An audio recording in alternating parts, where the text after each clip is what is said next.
타르메, 메림의 지음, 김진욱 옮김. 제3장. 바스탄의 골짜기에 있는 에리손드.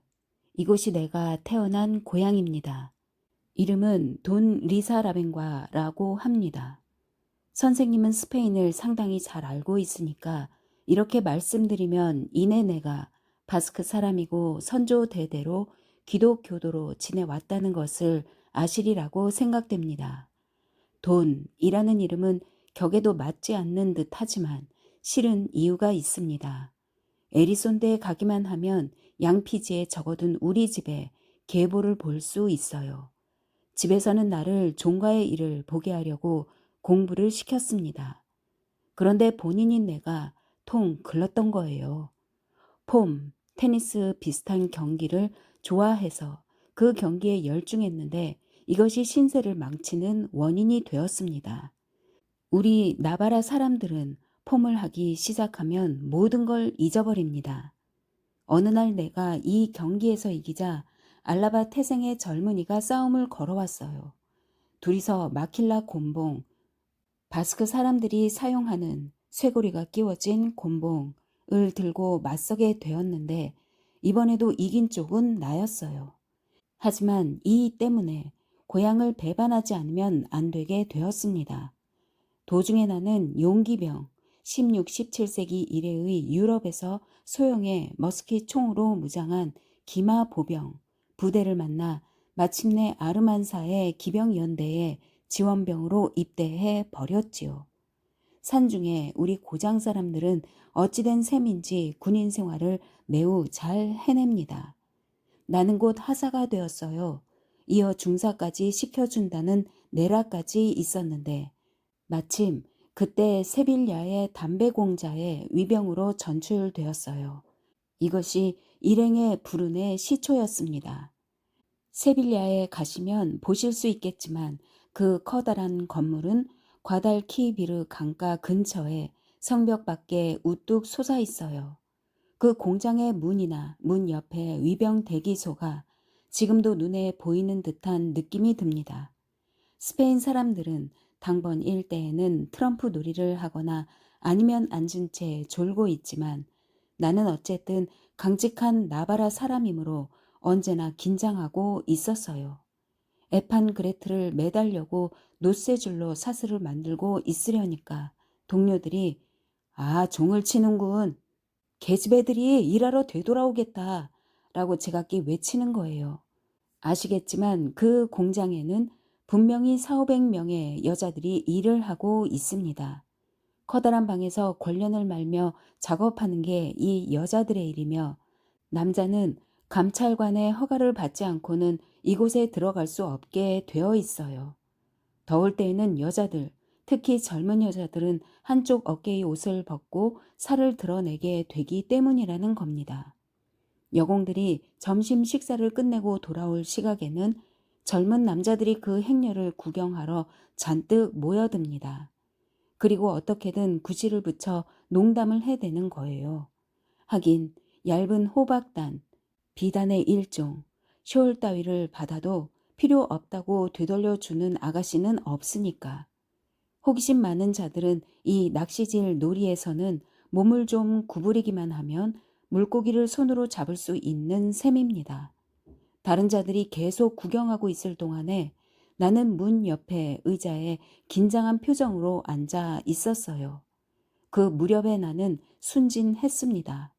언제나 고향 생각만 하고 있었어요. 푸른 스커트를 입고 머리를 따 어깨까지 들이우고 있는 나바라 및 바스크 지역의 농촌 아가씨들의 보통 옷차림, 아가씨 외에는 예쁜 여자는 없는 것으로 여기고 있었던 겁니다. 그뿐만이 아니에요. 안달루시아의 여자는 도리어 무서울 정도였습니다. 안달루시아의 여자의 행동은 아직 나에게는 접근하기 어려운 것이었어요. 아무튼 언제나 남을 비웃기 좋아하고 한 번도 진지한 말을 하지 않는 그런 여자들입니다. 그래서 나는 여전히 눈을 내리뜨고 사슬을 만지작거리고 있었어요. 그러자 동네 사람들이 봐라 히타나이다 라고 말하는 소리가 들려왔어요. 나는 고개를 들었습니다. 그리고 그 여자를 본 겁니다. 마침 금요일이었어요. 잊으려 해도 잊혀지지 않습니다. 나는 그 카르멘을 본 겁니다. 선생님도 알고 있는 그 여자예요. 두세 달 전에 이 여자의 집에서 선생님을 만났었죠. 여자는 붉은 치마를 입고 있었는데 짧아서 흰 비단 양말이 드러나 보였어요. 양말에는 구멍이 여기저기 뚫려 있었습니다. 붉은 모로코 가죽으로 만든 예쁜 구두에는 타오르는 듯한 진홍색 리본이 메어져 있어요.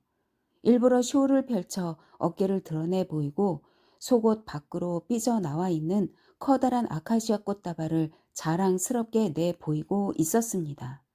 입가에도 아카시아 꽃 한 송이를 물고 있었는데 코르도바의 목장에 싱싱한 암말처럼 허리를 흔들면서 걸어오는 거예요. 나의 고향 같으면 이런 풍채의 여자를 보면 모두 깜짝 놀라 성호를 그을 겁니다. 하지만 세빌야의 거리에서는 누구나 이 여자의 태도를 보고 어떤 상스럽고 알랑거리는 말을 하고 있었어요. 여자는 한 사람 한 사람에게 추파를 던지면서 이에 응답하고 있었습니다. 주먹을 허리에 대고 정말 보헤미아 여자의 이름에 부끄럽지 않은 뻔뻔스러움이었어요. 한번 보고 역겨운 여자라고 생각했습니다. 나는 다시 하던 일을 하기 시작했어요.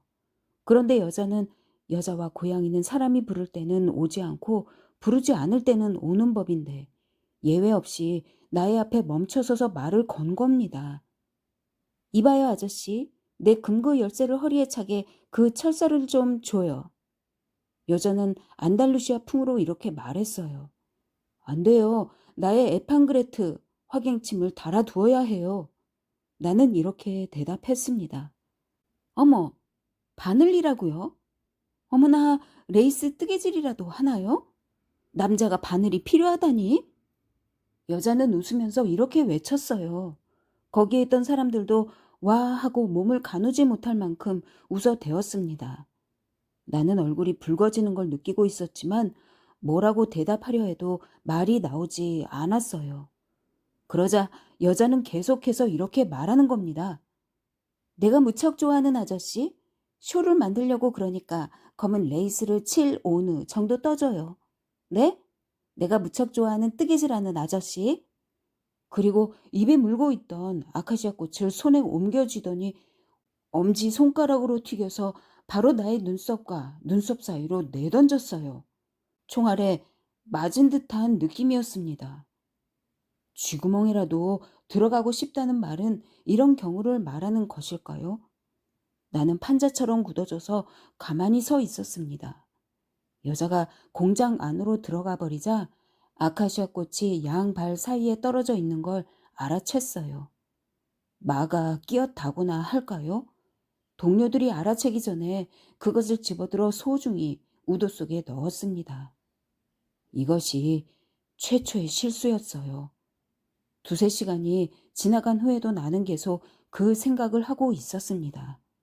이때 갑자기 얼굴이 새파래진 문지기가 숨을 헐떡거리며 위병 대기소 안으로 뛰어들어왔어요.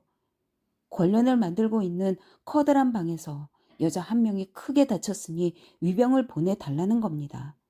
중사는 나에게 병졸 2명을 데리고 가보라고 하였어요. 나는 부하인 병사 2명을 인솔하여 공장 2층으로 올라갔습니다. 굉장한 소동이었어요.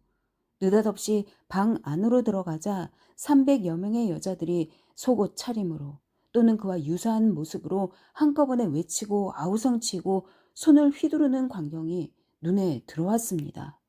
너무 시끄러워 귀청이 터질 것 같았어요. 한쪽 끝에 한 여자가 피투성이가 되어 벌렁 나자빠져 있었어요.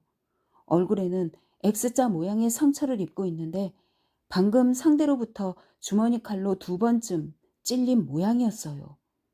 여공들 중에서도 어기찬 여자들이 상처 입은 여자를 간호하고 있었는데 그 정면에 대 6명의 동료들에게 꽉 껴안겨 꼼짝 못하고 있는 카르멘의 모습이 보였습니다. 상처를 입은 여자는 계속 다급하게 신부님을 아버님을 나는 죽어 하고 외치고 있었어요. 카르멘은 한마디 말도 하지 않았습니다. 이를 악물고 카멜리온처럼 눈알을 굴리고 있었어요. 어떻게 된 거야? 하고 나는 물었습니다. 도대체 무슨 일이 일어났는지를 알아내는데 꽤 힘이 들었어요. 아무튼 300명의 여공들이 한꺼번에 이야기를 하니까요. 그런데 아무래도 상처를 입은 여자가 토리아나의 말을 매매하는 시장에서 당나귀를 살 정도의 돈은 호주머니 속에 지니고 있다는 등의 자랑을 했나 봐요. 그러자 카르멘도 잠자코 있는 성질이 아니니까 아니, 너는 비 한 자루로는 아직 부족하냐? 하고 말참견을 한 겁니다. 상대방 여자는 비 이야기를 꺼내자 급소를 찔린 것처럼 잔뜩 화를 내며 공교롭게도 나는 보헤미아 여자도 아니고 사탄의 부하도 아니므로 비에 대한 건 잘 모르지만 재판관이 파리를 쫓는 하인 두 사람을 뒤따라오게 하고 카르멘시타 아가씨를 여기저기 끌고 돌아다닐 때가 되면 아가씨는 당나귀와 사이가 좋아지게 될 거야 하고 되받아 대답한 겁니다. 그러자 카르멘도 지지 않고 그러냐? 그러면 나는 너의 뺨에 파리가 물을 마실 곳을 만들어주겠다. 체크 무늬를 그려주지. 이렇게 말하고 순식간에 카르멘은 권령 끝을 자르고 있던 주머니 칼을 고쳐들고 상대방 여자에게 덤벼들어 얼굴에 산 탄드레의 십자가를 그린 겁니다. 사건은 명백합니다. 나는 카르멘의 팔을 잡고 공손히 말했어요. 아가씨, 따라와 줘야겠어요. 카르멘은 당신을 알고 있어요 라고 말하고 싶은 듯한 시선을 나에게 던졌지만 이윽고 체념한 표정으로 말했습니다.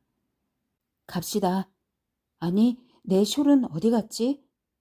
그녀는 숄로 머리와 얼굴을 가리고 커다란 한쪽 눈만을 내놓고 양처럼 유순하게 두 명의 부하를 따라왔어요. 대기소에 오자 중사는 중대한 사건이므로 감옥에 데리고 가야 한다고 말했어요. 여자를 끌고 가는 것은 이번에도 내 역할이었습니다. 여자를 두 명의 용기병 사이에 세우고 나는 그 뒤에서 걸어갔어요. 이러한 경우에 하사는 이런 식으로 하기로 되어 있는 겁니다. 우리는 시내를 향해 출발했어요. 처음에 보헤미아 여자는 침묵을 지키고 있었지만 뱀 골목으로 접어들었을 때 아시는 바와 같이 그 이름처럼 굉장히 구불구불한 길입니다만 여자는 우선 숄을 어깨 위로 살살 끌어내려 귀여운 얼굴을 드러내 보이고 그 얼굴을 되도록 나에게로 돌리면서 이렇게 말했어요. 사관님, 어디로 데리고 갈 작정이에요? 안 됐지만 감옥이요. 나는 되도록 온화한 어조로 이렇게 대답했습니다. 선량한 병사가 죄수에게, 더구나 여죄수에게 말할 때는 이런 식으로 말해야 한다고 생각한 겁니다. 아, 어쩌나. 나는 어떻게 되죠, 사관님? 나를 불쌍히 여겨줘요. 정말 젊고 친절한 분이신데요. 그리고 목소리를 낮추고는 나를 달아나게 해주세요. 마법의 돌을 한 조각 드릴 테니까요. 이것만 있으면 어떤 여자든 반하게 할 수 있습니다. 하고 말하는 것이었어요.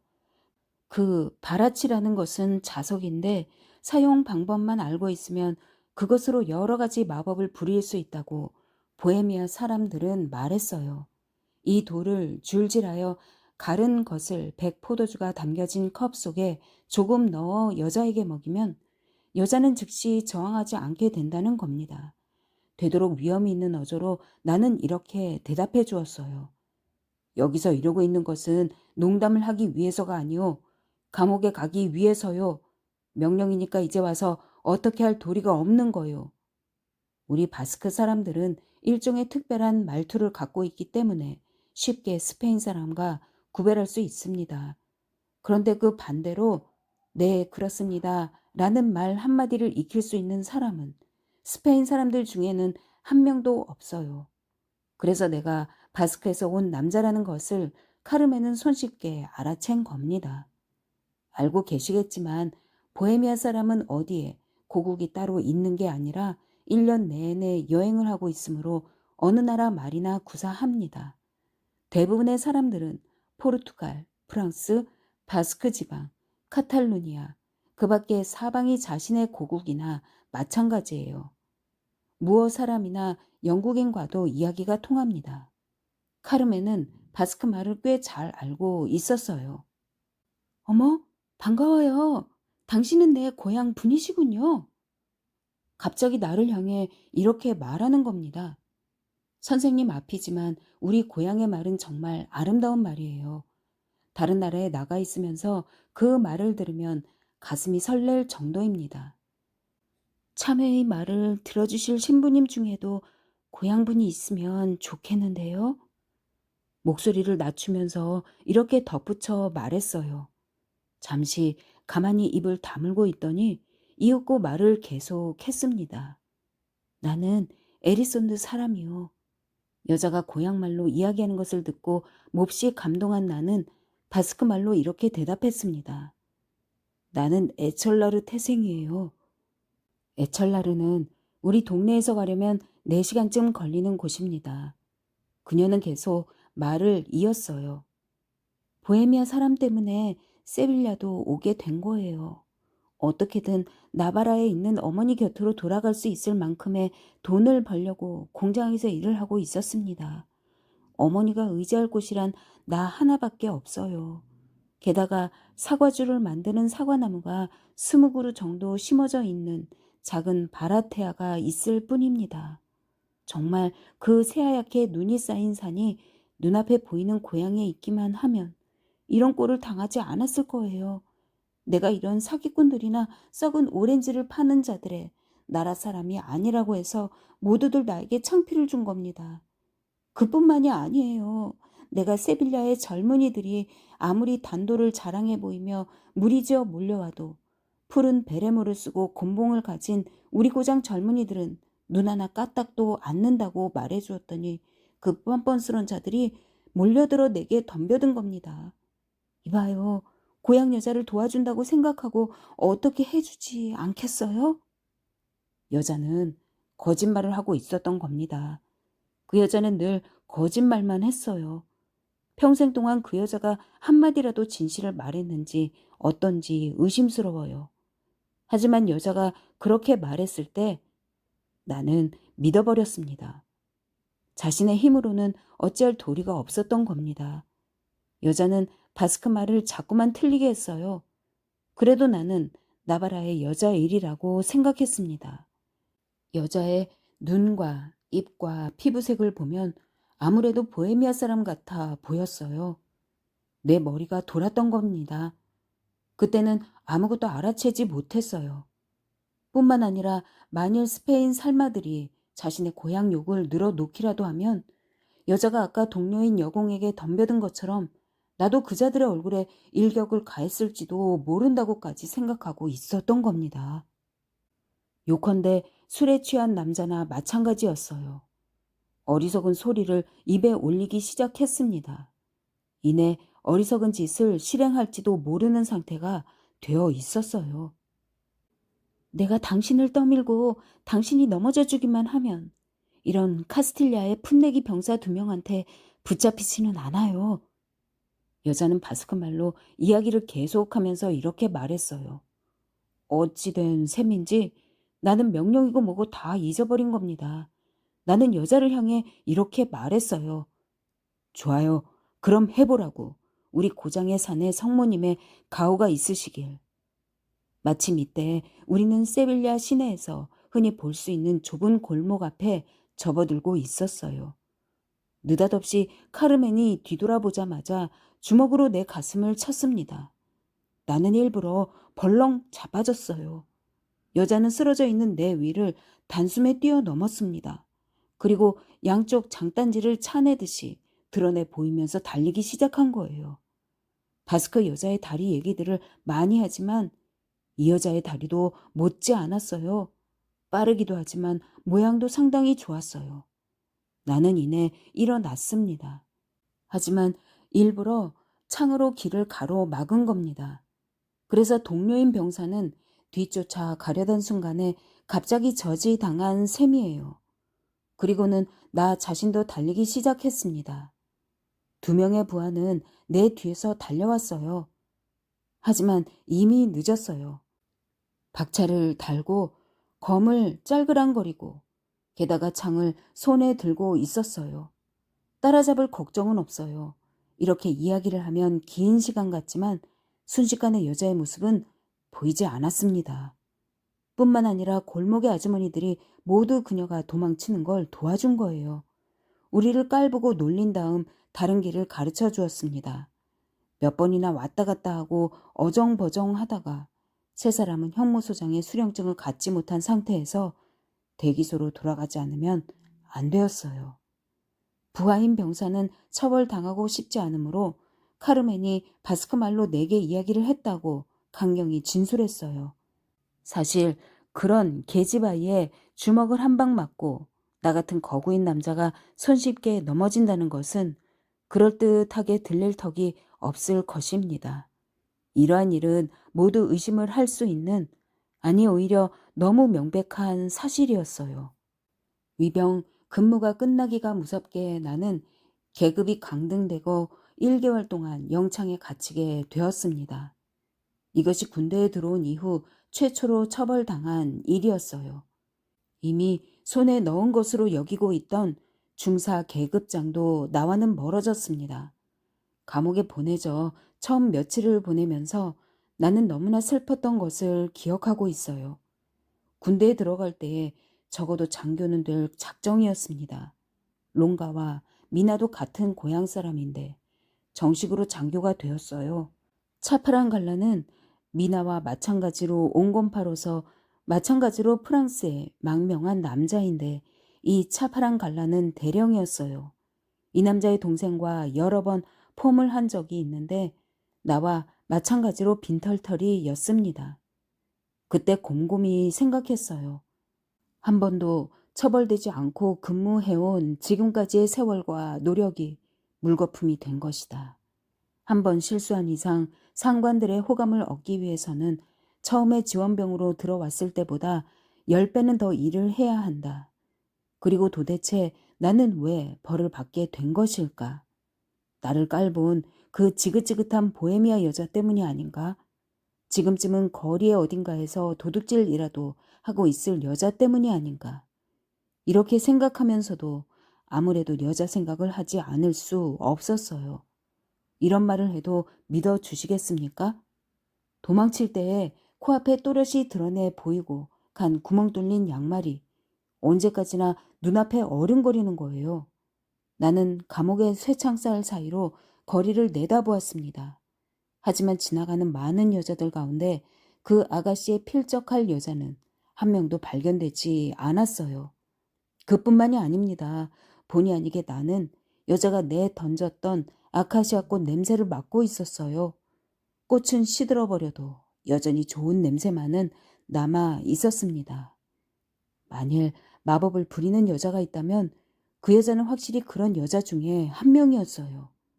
어느 날 교도관이 들어와 나에게 알칼라의 빵을 건네주었습니다. 자, 너의 사촌 누이 동생이라는 여자가 들여보낸 것이다. 이렇게 교도관이 말했어요. 나는 매우 놀라면서 빵을 받았습니다. 세빌야의 사촌 누이 동생이 있을 턱이 없는데 아마도 무슨 착오 일이라. 나는 빵을 바라보면서 그렇게 생각했습니다. 하지만 너무 맛있을 듯한 좋은 냄새가 나기에 누가 들여보낸 것이고 누가 받을 것인지 신경 쓸 틈도 없이 먹기로 결정했어요.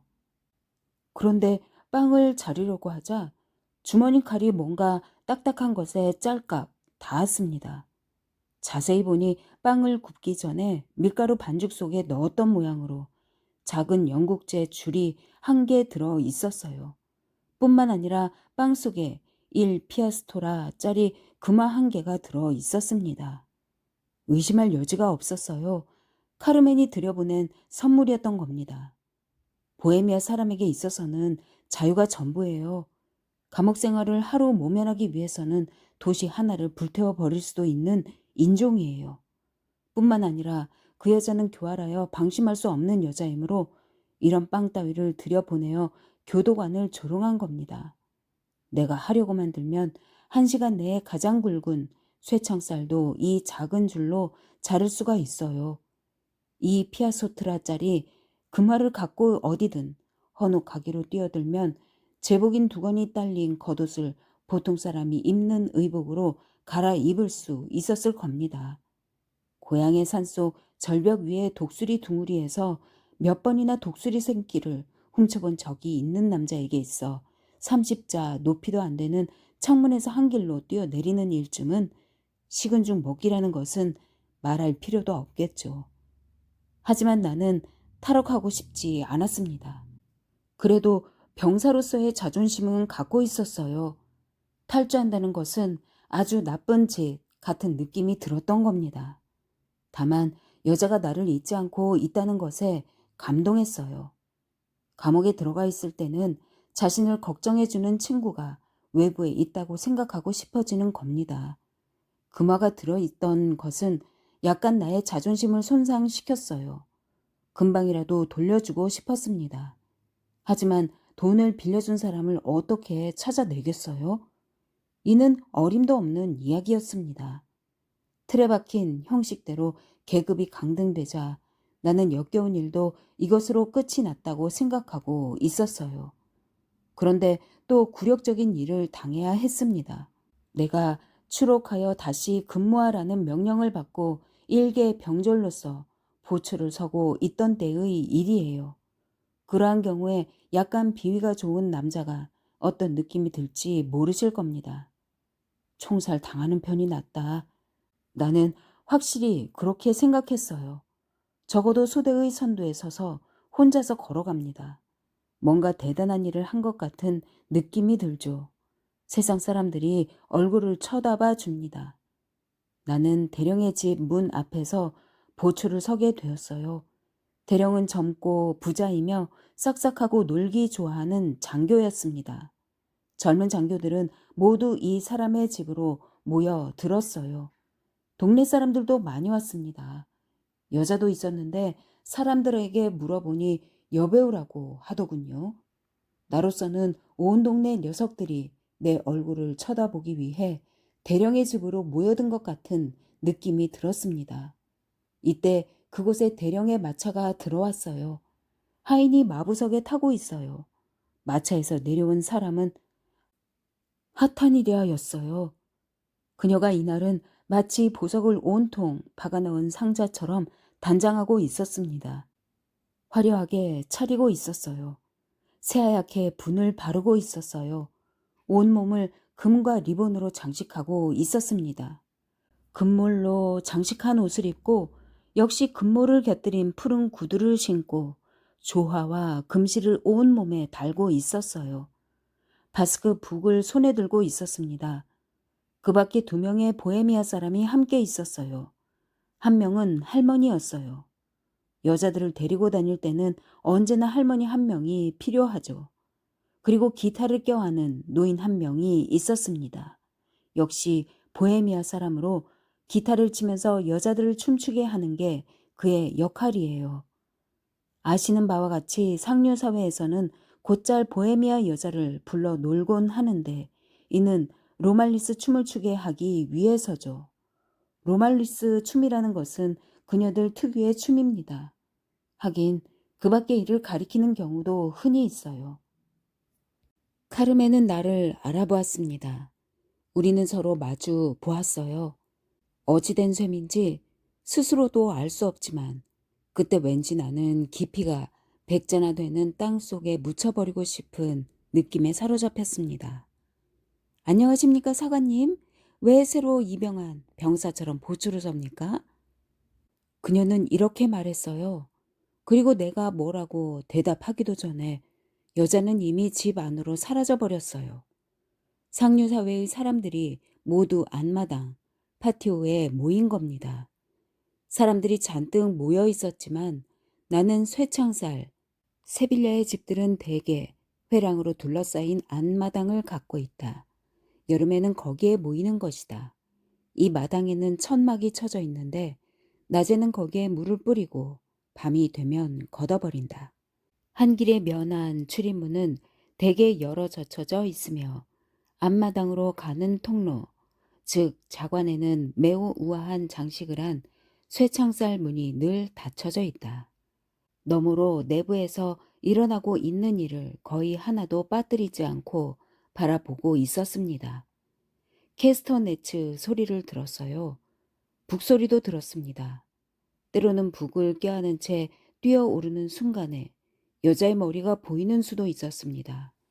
그리고 또 그 여자에게 여러 가지 말을 걸며 구애하고 있는 사관들의 목소리를 들었어요. 그 소리를 듣자 울컥 화가 났습니다. 여자가 응답을 하고 있는 말은 내가 있는 곳에서는 들리지 않았어요. 그래요. 내가 그 여자를 진지하게 생각하기 시작한 것은 이날부터입니다. 느닷없이 앞마당으로 뛰어들어가 그 여자에게 달콤한 말을 지절지절 짓거리고 있는 풋내기들의 배때기를 닥치는 대로 칼로 찔러줄까 하는 생각이 서너 번이나 문득문득 나의 머릿속에 떠올랐어요. 나의 괴로움은 좋기 1시간이나 계속되었습니다. 그리고 보헤미아 사람들은 나갔어요. 마차가 맞으러 와서 태우고 갔습니다. 카르멘은 지나가면서 한 번 더 선생님도 아시는 그 눈으로 나를 바라보았어요. 그리고 낮은 목소리로 이렇게 말했습니다. 이봐요 고향분. 튀김을 좋아하면 토리아나의 릴리아스 파스티아의 가게로 먹으러 가면 돼요. 새끼 염소처럼 경쾌하게 여자는 마차에 올라탔습니다. 마부가 노새에게 한번 채찍을 가했어요. 그리고 쾌활한 이들 일행은 어디론지 떠나가 버린 겁니다. 짐작하시겠지만 보초 근무가 끝나기가 무섭게 나는 토리아나로 갔어요. 가기 전에 나는 수염을 깎고 관병식 하는 날처럼 군복에 솔질을 했습니다. 그 여자는 릴리아스 파스티아의 가게에 있었어요. 튀김 장수 노인은 보헤미아 사람으로 모르 사람처럼 피부색이 검은 남자였습니다. 이 남자의 가게로 많은 동네의 사람들이 생선 튀김을 먹으러 오곤 했어요. 특히 카르멘이 그곳을 근거지로 삼은 다음부터 갑자기 손님이 많아졌음에 틀림없었어요. 릴리아스, 오늘은 한가히 지낼 거예요? 나의 모습을 보기가 무섭게 여자는 이렇게 말했습니다. 내일도 태양은 떠오르니까. 자, 이봐요. 산책하러 갑시다. 라고 그녀는 계속 말했어요. 여자는 코 위에 대고 숄의 앞자락을 여미었습니다. 그리고 벌써 길로 나갔어요. 어디로 가는지 나로선 짐작이 가지 않았어요. 아가씨, 내가 살해를 해야 한다고 생각되는데요. 감옥에 들어가 있을 때 차입을 해준 적이 있는 듯한데. 빵은 먹었어요. 줄은 창을 가는데 도움이 되었죠. 아니, 나는 이것을 당신을 알게 된 기념으로 갖고 있을 작정이요. 하지만 돈만은 자, 이것을 받아줘요. 어머나, 돈을 그대로 갖고 있었군요. 그녀는 크게 웃으며 이렇게 외쳤습니다. 그리고 계속 말했어요. 하지만 결국 잘 됐어요. 나는 거꾸로 들고 흔들어도 다 써버려서 아무것도 남아있지 않으니까요. 하지만 돈 따위는 상관없어요. 걔도 걸어 다니면 굶어 죽지는 않아요. 자, 다 먹어 치웁시다. 당신이 한턱 내는 거예요? 우리는 세빌야로 되돌아갔습니다. 뱀 골목 입구에서 여자는 오렌지를 12개쯤 사서 내가 들고 있는 봉지에 넣었어요. 그리고 조금 더 가다가 빵과 소시지, 만사닐냐 포도주 한 병을 샀습니다. 그리고 마지막으로 어느 과자 가게로 들어갔어요. 거기서 여자는 내가 돌려준 금화를 카운터 위로 던졌습니다. 그리고 자신의 주머니 속에 있던 금화 한 잎과 은하 대여섯 잎을 함께 던졌어요. 드디어 여자는 나에게 가진 돈을 모조리 내놓으라고 말했어요. 나는 작은 은하 한 잎과 쿠아프토스 대여섯 잎밖에 갖고 있지 않았던 겁니다. 그것을 여자에게 건네주었어요. 돈을 더 이상 갖고 있지 않은 게 몹시 부끄럽게 느껴졌습니다. 그런데 이 여자는 가게의 물품을 모두 휩쓸어 가려는 것처럼 여겨질 정도였어요. 가장 깨끗하고 가장 값이 비싼 것들을 닥치는 대로 사는 거예요. 예마스, 설탕으로 다진 계란, 투론, 누구, 희고 무른 엿에 버터, 땅콩 등을 넣어 만든 캔디, 과일잼 등을 돈이 남아있는 한 계속 샀습니다. 이것들을 내가 모두 종이 봉지에 담아 껴안고 가야만 했어요. 칸딜레호 거리를 아마 알고 계시리라고 생각합니다. 거기에는 추상왕 돈 페드로 왕을 우리는 폭군이라고 부르고 있지만 왕비인 이사벨라 카톨릭은 언제나 국법 준수자라는 이름으로만 부르고 있었다. 이 왕은 저녁 때 즐겨 세빌야 거리를 칼리프의 하룬 알 라시드처럼 모험을 하면서 산책한 것이다. 어느 날 밤 왕은 한적한 거리에서 세레나데를 부르고 있던 한 남자와 충돌했다. 결투가 시작되었고 왕은 그 사람의 기사를 베어 쓰러뜨렸다. 서로 칼이 부딪히는 소리를 듣고 한 노파가 창 밖으로 머리를 내밀고는 들고 있던 작은 램프, 즉 칸딜레조로 그곳을 환히 비췄다. 돈 페드로 왕은 물론 몸도 민첩하고 힘도 있었지만 묘하게 걷는 버릇이 있었다. 걸어갈 때마다 왕의 무릎뼈에서 삐걱거리는 소리가 나는 것이다. 노파는 이 소리를 듣고 어렵지 않게 국왕이라는 것을 알아챘다. 이튿날 치안관인 반토 카토르가 국왕에게 보고를 하러 왔다. 폐하, 어젯밤 이러이러한 거리에서 결투를 벌인 자들이 있었습니다. 한 명은 죽었어요. 하수인은 알아냈나? 네, 알고 있습니다, 폐하. 왜 처벌을 하지 않나? 네, 폐하의 하명을 기다리고 있습니다. 법에 정해진 대로 하라. 그런데 왕은 최근 법령을 발표케 했는데 이에 의하면 결투를 하는 자는 누구든 그 목을 자르고 목은 그 결투가 벌어졌던 장소에 내건다는 것이었다. 감찰관은 재간을 발휘하여 사건을 처리했다. 국왕의 상, 목을 톱으로 자르게 하여 살인을 한 현장인 어느 길거리의 벽이 움푹 들어간 곳에 머리를 안치시킨 것이다. 국왕을 비롯하여 세빌야 시내의 사람들은 모두 이를 크게 칭찬했다. 그 거리에는 사건의 유일한 목격자인 노파의 램프 이름을 붙이기로 했다. 이것이 세상 사람들 사이에 전해 내려오고 있는 이야기다. 스니가는 이 이야기를 조금 다른 형태로 전하고 있다. 그것은 그렇다 치고 세빌야에는 칸딜레호라는 거리가 있을 뿐만 아니라 돈 페드로의 상이라는 흉상이 있다. 불행히도 이 흉상은 만든 지 얼마 안 된다. 원상은 17세기경에 몹시 마모되어 당시의 시 당국이 오늘날 볼 수 있는 것으로 대체시킨 것이다. 두 상이 놓여 있는데 그 왕의 머리를 보면 원래는 스스로의 과거를 되돌아 보려는 생각이 났을 겁니다. 두 사람은 이 거리의 어느 낡은 집 앞에 멈춰 섰어요. 여자는 골목 안으로 들어가 아래층 문을 두드렸어요. 한 보헤미아 여자, 이 여자야말로 진짜 사탄의 종 같아 보이는 여자였다. 가 나와서 문을 열어주었습니다. 카르멘은 그 여자를 향해 로마니 말로 두세 마디 이야기를 했어요. 노파는 처음에는 투덜거리고 있었어요. 이 노파의 비유를 맞추기 위해 카르멘은 오렌지 2개와 봉봉, 겉을 설탕으로 굳히고 속에 과즙, 위스키, 브랜디 따위를 넣은 과자 한 줌을 주고 포도주를 맛보게 해주었습니다. 그리고 카르멘은 노파의 어깨에 자신의 망토를 걸쳐주면서 문 앞까지 내보내고는 문을 닫고 빗장을 질러 버렸어요. 두 사람만 남게 되기가 무섭게 그녀는 마치 머리가 돌아버린 여자처럼 당신은 나의 롬, 나는 당신의 롬이 하고 노래를 부르며 춤을 추기 시작했으며 몸을 가누지 못할 만큼 웃어대었습니다. 나는 방 한가운데 우두커니 서 있었어요. 카르멘이 산 물건들을 모두 껴안은 채 어디에 내려놓으면 좋을까 하고 망설이고 있었습니다. 그녀는 그것을 모두 방바닥 위에 내던졌어요. 그리고 느닷없이 이렇게 말하면서 내 목에 매달렸습니다. 나는 빚을 갚아요. 나는 빚을 갚아요. 이것이 칼레들. 직역하면 검은색이다. 보헤미아인들은 그들의 말로 이렇게 서로를 부르는 것이다. 사이의 관례예요. 아, 그날이에요. 그날이에요. 나는 그 날을 생각할 때마다 내일이라는 날이 있음을 잊어버립니다. 호세는 잠시 입을 다물었다.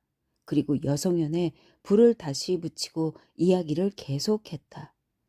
두 사람은 온종일 먹고 마시고 또 그 밖의 일을 하면서 지냈어요. 마치 6살짜리 어린애처럼 봉봉을 먹고는 그것을 몇 움큼씩 노파의 물동이에 집어넣고 할머니에게 소르베, 과즙에 설탕을 넣어서 얼린 식품을 만들어주는 거요 하고 말하는 거예요. 예마스를 벽에 던져 찌부려뜨렸습니다. 그리고 이렇게 말하는 거예요. 파리가 귀찮게 날아다녀 이렇게 하는 겁니다. 그 여자는 온갖 야단 법석을 다 떨었어요. 나는 여자에게 춤추는 것을 보고 싶다고 말했어요. 하지만 캐스터네츠가 없었어요. 이내 그 여자는 노파에 단 하나뿐인 쟁반을 집어들더니 방바닥에 던져 산산조각이 나게 깨뜨려 버렸습니다. 그리고는 그 사기 그릇 조각을 마치 흑단, 감나무과에 속하는 상록 화렵 교목이나 상어로 만든 캐스터네츠 사용하듯 능숙하게 두들기면서 로말리스 춤을 추기 시작했어요. 그 아가씨 옆에 있으면 지루해질 걱정은 없습니다. 이것만은 보증해요. 저녁 때가 되었어요. 부대로 돌아오기를 재촉하는 북소리가 들려왔습니다. 점호가 있어서 부대로 돌아가지 않으면 안 돼. 나는 여자에게 이렇게 말했어요. 부대로요? 여자는 경멸하듯이 이렇게 말했습니다. 그럼 당신은 검둥이인가요? 시키는 대로 하려는 거요? 당신은 진짜 카나리아예요. 옷. 스페인의 용기병은 노란 군복을 입고 있다. 이나 마음씨도 정말이에요. 당신의 마음은 암탉 같아요. 라고 말했습니다. 나는 영창에 들어갈 각오를 하고 앉아 있었어요. 아침이 되자 이번에는 여자 쪽에서 먼저 헤어지자고 말했어요. 내 말 들어봐요, 호세. 나는 당신에게 진 빚을 갚았죠? 우리의 관리에 따르면 사실은 당신에게 빚을 진 건 없어요. 당신은 페이로니까. 그러나 당신은 깨끗한 남자여서 내 마음에 들었어요. 이것으로 대차 관계는 없어진 겁니다. 안녕히 가세요. 나는 언제 또 만날 수 있겠느냐고 물었습니다. 당신이 좀 더 바보 같아 보이지 않게 되면요? 웃으면서 여자는 이렇게 말했어요. 그리고 약간 진지한 표정으로. 그런데 나는 어쩐지 당신에게 좀 반한 것 같은 느낌이 들어요. 그러나 계속될 리는 없어요. 개와 이리는 오랫동안 사이좋게 지낼 수 없으니까요. 하긴 당신이 밀석자들의 동료로 가담한다면 나는 기꺼이 당신의 로미가 될 수 있을 테지만 말이에요. 하지만 이는 우스운 이야기예요. 그렇게 될 턱이 없습니다. 흥, 당신은 정말 운이 좋아요. 당신은 악마를 우연히 만났으니까요. 그렇고 말고요. 악마예요. 언제나 반드시 몸이 검은 건 아닙니다. 그것이 당신의 목을 조르지 않았으니까요. 나는 양털옷을 입고 있지만 양은 아니니까요. 이는 보헤미안들의 속담이다. 당신은 마하리, 성녀, 성모를 말함, 앞에 촛불이라도 올리는 게 좋겠어요. 성모님은 촛불을 받을 만한 일을 했으니까요. 자, 한 번 더 작별의 인사를 합시다. 두 번 다시 카르멘 시타 생각을 해서는 안 됩니다. 생각하곤 하면 카르멘 시타는 당신을 나무 다리를 하고 있는 과부인 노파, 교수대를 말함, 과 짝지어 줄 거예요? 이렇게 짓거리면서 여자는 질렀던 문 빗장을 풀었습니다. 그리고 한 길로 나가기가 무섭게 쇼를 어깨에 두르고 나에게 휙 등을 돌려버렸어요. 그 여자의 말은 맞는 말이었어요. 나는 두 번 다시 그 여자 생각을 하지 않는 편이 현명했던 거예요. 하지만 이 칸딜레호 거리에서 하루를 지낸 이후로는 다른 생각을 할 수 없었습니다. 여자를 만나려는 희망을 품고 온종일 거리를 헤매고 돌아다녔어요. 여자의 소식을 할머니와 튀김 장수에게 물어보았습니다. 두 사람 다 입을 모아 그 여자는 라롤로 붉은 땅을 향해 출발했다고 대답했어요.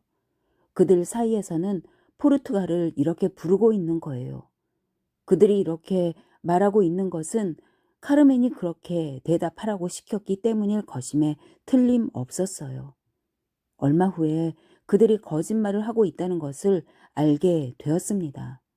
칸딜레호 거리에서 하루를 지낸 날로부터 몇 주일이 지난 후의 일이었어요.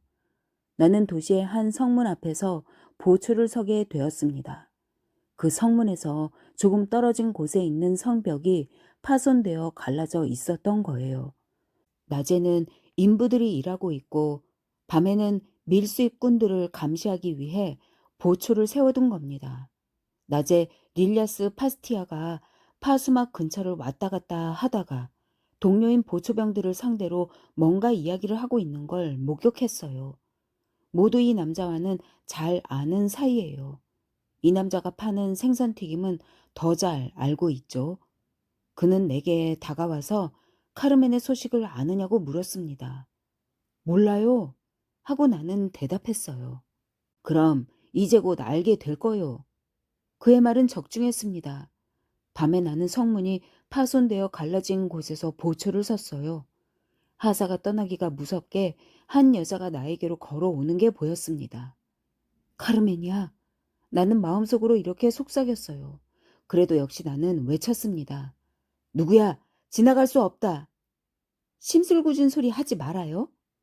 그녀는 자기라는 것을 알리면서 이렇게 말했어요. 아니, 당신이군 카르멘. 그래요. 말은 짧게 하고 실속 있는 이야기를 하기로 해요.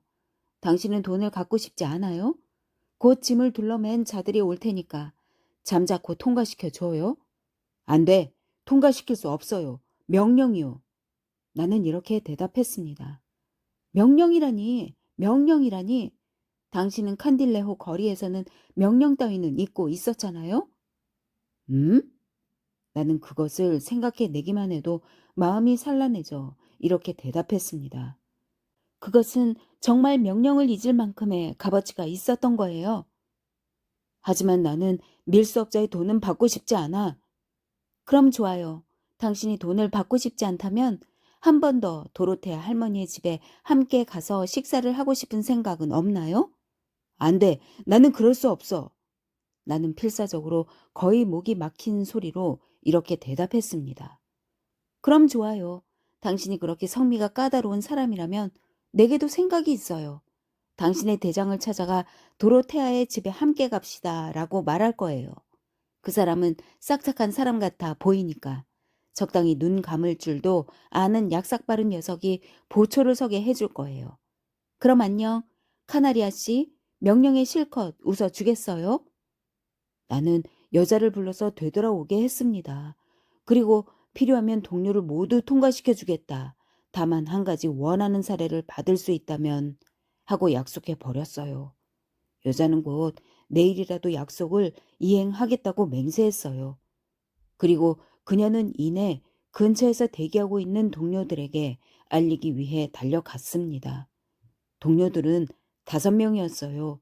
이들 중에 파스티아도 섞여 있었어요. 모두 영국제 상품을 잔뜩 둘러매고 있었어요. 카르멘이 망을 보았습니다. 순찰대의 모습이 보이면 이내 캐스터네츠를 울려 알려주기로 했어요. 하지만 그럴 필요는 없었습니다. 밀수업자들은 순식간에 일을 끝내버렸어요. 이튿날 나는 칸딜레호 거리로 나갔습니다. 카르멘은 잔뜩 기다리게 하고는 꽤 언짢은 얼굴을 하고 찾아왔어요. 나는 심하게 고개를 숙이게 만드는 남자는 싫어요. 처음에는 무슨 이득을 얻으려고 생각하지 않고도 더 고마운 일을 해 주었잖아요. 어제 당신은 나하고 흥정을 했죠? 왜 이런 곳에 왔는지 스스로도 알 수 없어요. 나는 이제 당신이 귀엽게 느껴지지 않아요. 자, 가줘요. 자, 은화. 두로 한 잎이 당신이 수고해준 대가예요. 나는 하마터면 은하를 여자의 얼굴에 내 던질 뻔했습니다. 여자를 갈기지 않기 위해 힘껏 스스로를 억제하지 않으면 안 되었어요. 1시간이나 말다툼을 한 끝에 나는 화가 나서 뛰쳐나갔습니다. 한참 동안 시내를 헤매며 돌아다녔어요. 미치광이처럼 사방을 돌아다닌 겁니다. 그러다 어느 사원 안으로 들어갔어요. 그리고 가장 어두운 한쪽 구석에 앉아 뜨거운 눈물을 흘리면서 울었습니다. 그런데 갑자기 사람의 목소리가 들려왔어요. 용의 눈물은 멋있어요. 미약, 상대방에게 연정을 일으키게 하는 약을 만들어주겠어요. 나는 고개를 들었습니다. 나와 마주보고 서 있는 사람은 카르멘이었어요. 이봐요. 당신은 아직도 화를 내고 있나요? 나는 아직 화가 나 있는 상태지만 역시 당신을 그리워하는가 봐요. 당신이 가버리자 어찌된 셈인지 통 알 수 없게 되었어요. 자, 이번에는 내가 당신에게 부탁하는 거예요. 칸딜레오 거리로 와주겠어요? 그래서 두 사람은 화해를 했습니다. 하지만 카르멘의 기분은 우리 고장의 날씨 같았어요. 우리 고장의 산속에서는 태양이 가장 밝게 반짝이고 있을 때일수록 폭풍우가 다가올 가능성이 높지요. 여자는 나에게 한 번 더 도로테아의 집에서 만나기로 약속을 했습니다. 그러나 그 여자는 오지 않았어요. 일이 있어 다시 라롤로로 가버렸다고 도로테아는 넉살 좋게 대답했습니다. 이미 한 번 경험한 적이 있어요. 이게 무슨 뜻인지 알고 있었으므로 나는 카르멘이 있을지도 모른다고 여겨지는 곳을 모조리 찾아다녔습니다. 하루에 20번이나 칸딜레호 거리를 통과하곤 했어요. 어느 날 저녁 때 나는 도로테아의 집에 있었습니다.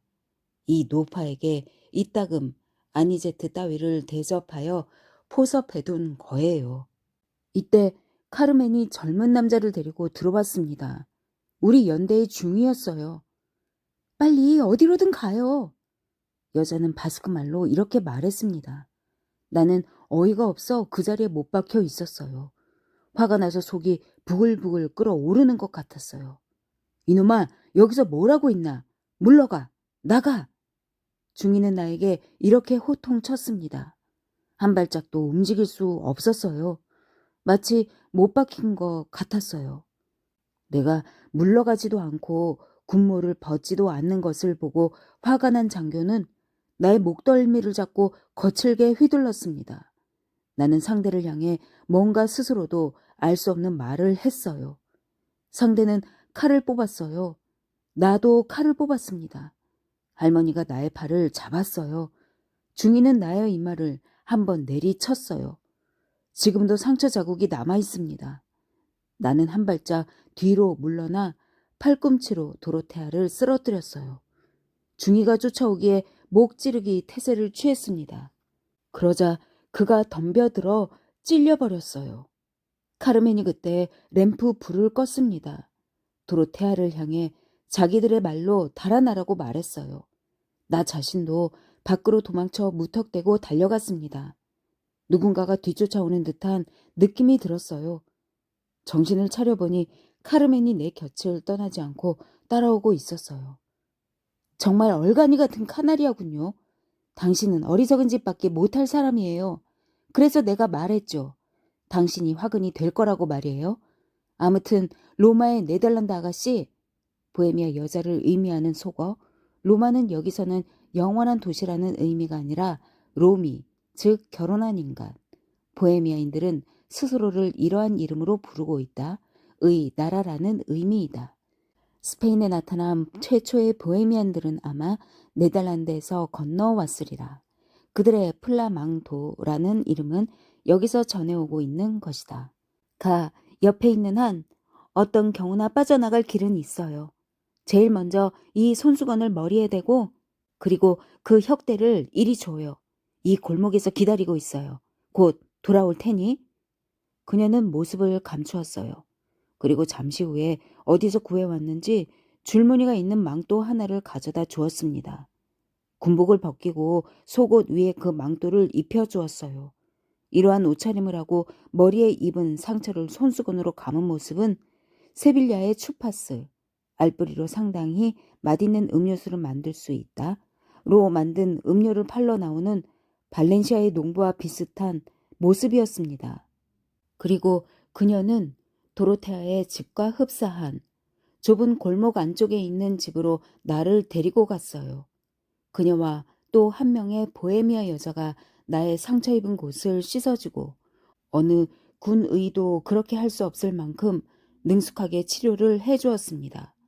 그리고 무엇인지 알 수 없는 것을 마시게 했어요.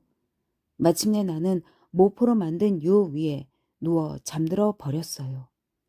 아마도 여자들은 음료수 속에 그녀들이 비전을 알고 있는 진정제 중에 어느 하나를 섞어 두었던가 봐요.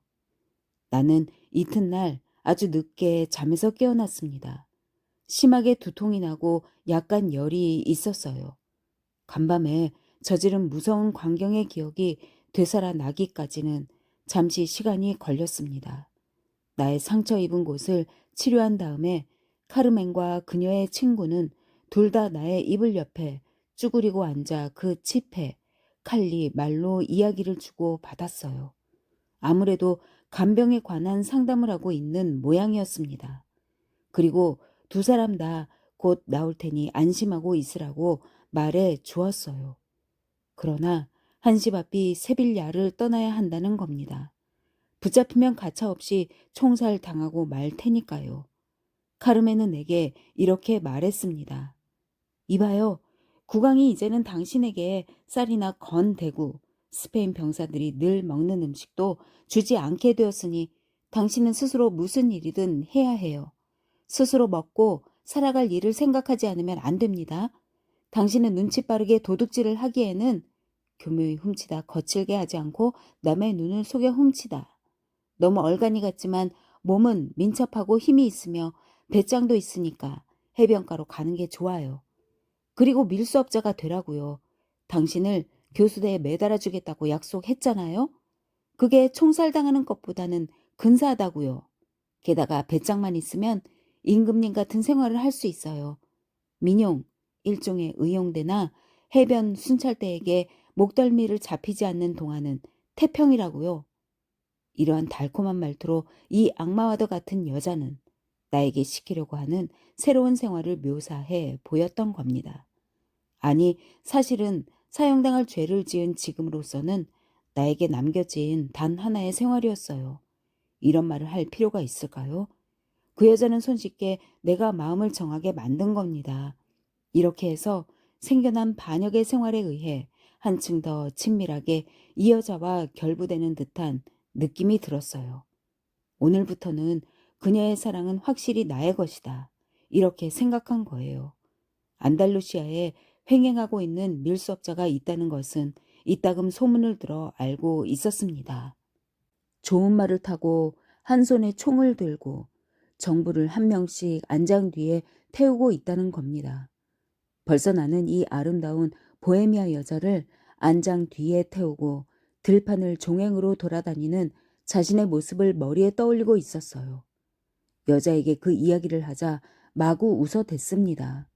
그리고 나를 향해 세 개의 바퀴가 달리고 그 위에 모포를 깐 작은 천막 속으로 롬들이 각각 자신의 로미를 데리고 들어갈 때 거기서 지내는 하룻밤만큼 유쾌한 것은 없다고 이야기했습니다. 일단 산속으로 들어가 버리면 당신에 관한 걱정은 하지 않아도 되겠군. 산속에는 당신을 차지하려는 중인은 없으니까. 나는 여자에게 이렇게 말했어요. 어머, 당신은 질투를 하고 있는 건가요? 안 됐군요. 왜 그렇게 얼간이 같아요? 내가 당신에게 반했다는 걸 몰라요? 나는 당신에게 돈을 달라고 하지 않잖아요. 그녀는 이렇게 대답하는 거예요. 이런 식으로 그녀가 이야기할 때 무의식 중에 여자의 목을 졸라버리고 싶어지는 것이었습니다. 간단히 말하겠어요. 카르멘은 나에게 도시의 일반 사람들이 입는 옷을 구해주고 나는 그것을 입고 남들이 수상히 여기지 않게 세빌야를 빠져나간 겁니다. 나는 어느 아니제트 장수에게 보내는 파스티아의 편지를 호주머니에 넣고 헬레스로 갔어요. 그 편지를 받는 아니제트 장수인 남자의 집에 밀수업자들이 모이는 거예요. 나는 그 사람들을 만나게 되었어요. 두목은 단카일에 남의 돈을 받아 그 전주를 대신하여 도박을 하는 도박꾼이라는 별명을 가진 남자였는데 나를 동료로 맞아 주었습니다. 우리는 모두 가우신으로 출발했어요. 거기서 카르멘을 다시 만났습니다. 그곳에서 만나기로 약속이 되어 있었던 거예요. 일을 할 때마다 그녀는 스파이 역할을 하는 것이었습니다. 그 여자 이상으로 뛰어난 스파이는 없었어요. 그녀는 지브롤터에서 돌아왔는데 이미 어느 선박의 소유주와 영국제 상품을 싣기로 이야기가 되어 있었습니다. 우리는 그것을 해변가에서 받을 예정이었어요.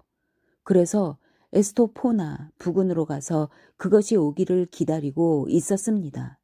그리고 일부를 산속에 감추고 나머지를 둘러매고 론다로 왔어요. 카르멘이 거기에 먼저 와 있었습니다. 거기서도 시내로 들어갈 시기를 지시해준 사람은 카르멘이었어요. 타양에 가서 벌이를 한 이 최초의 작업과 계속해서 수행한 몇 차례의 여행은 잘 해냈습니다. 밀수업자의 생활은 병사의 생활보다 내 마음에 들었어요. 나는 카르멘에게 선물을 했습니다. 돈도 있고 여자도 있는 그런 생활이죠. 후회한 적은 한 번도 없었어요. 보헤미아 사람들이 말하는 것처럼 즐거울 때는 몸도 가렵지 않은 겁니다.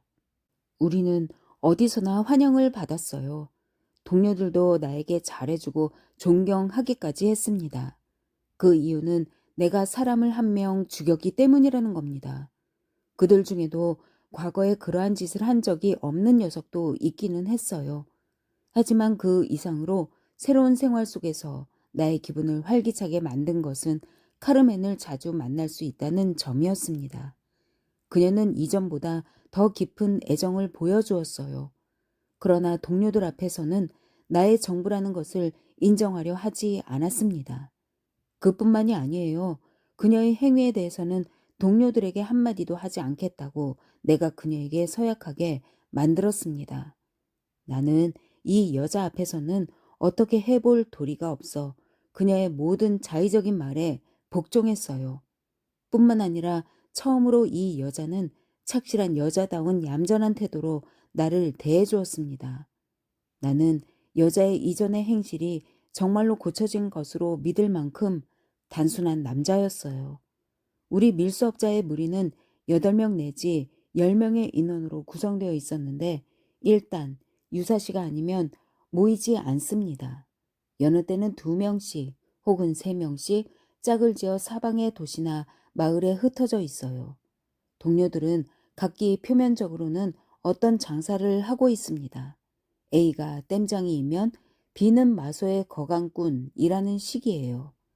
나는 여자의 장신구 등을 팔고 있었어요. 그러나 번화가에는 그 세빌야의 사건이 있었기 때문에 거의 얼굴을 내밀지 않았습니다. 어느 날 밤의 일인데요. 우리는 베가의 산 기슭에서 합류하기로 되어 있었습니다. 단카이레와 나는 다른 사람들을 보다 한 발 앞서 거기에 와 있었어요. 그는 매우 유쾌한 얼굴을 하고 있었습니다. 이제 곧 동료 한 명이 더 불어나네. 카르멘이 아주 근사하게 교묘한 일을 해냈지. 다리파의 식민 감옥에 있던 그녀의 롬을 지난번에 탈옥시킨 거야. 나는 이미 보헤미아 말을 알아듣기 시작했습니다. 동료들이 거의 모두 사용해요. 그래서 이 롬이라는 말이 덜컥 나의 가슴에 찔렸습니다. 뭐라고? 그녀의 남편? 그럼 그 여자는 남편이 있었나? 나는 두목을 향해 이렇게 물었어요. 그래, 애꾸는 가르시아라는 사내가 남편이야. 그 여자 못지않게 다루기 힘든 보헤미아 사람이네. 녀석은 가엾게도 투옥되어 있었던 거야. 카르멘이 프레시디오의 의사를 감쪽같이 속여 그녀의 롬을 자유의 몸이 되게 해준 걸세.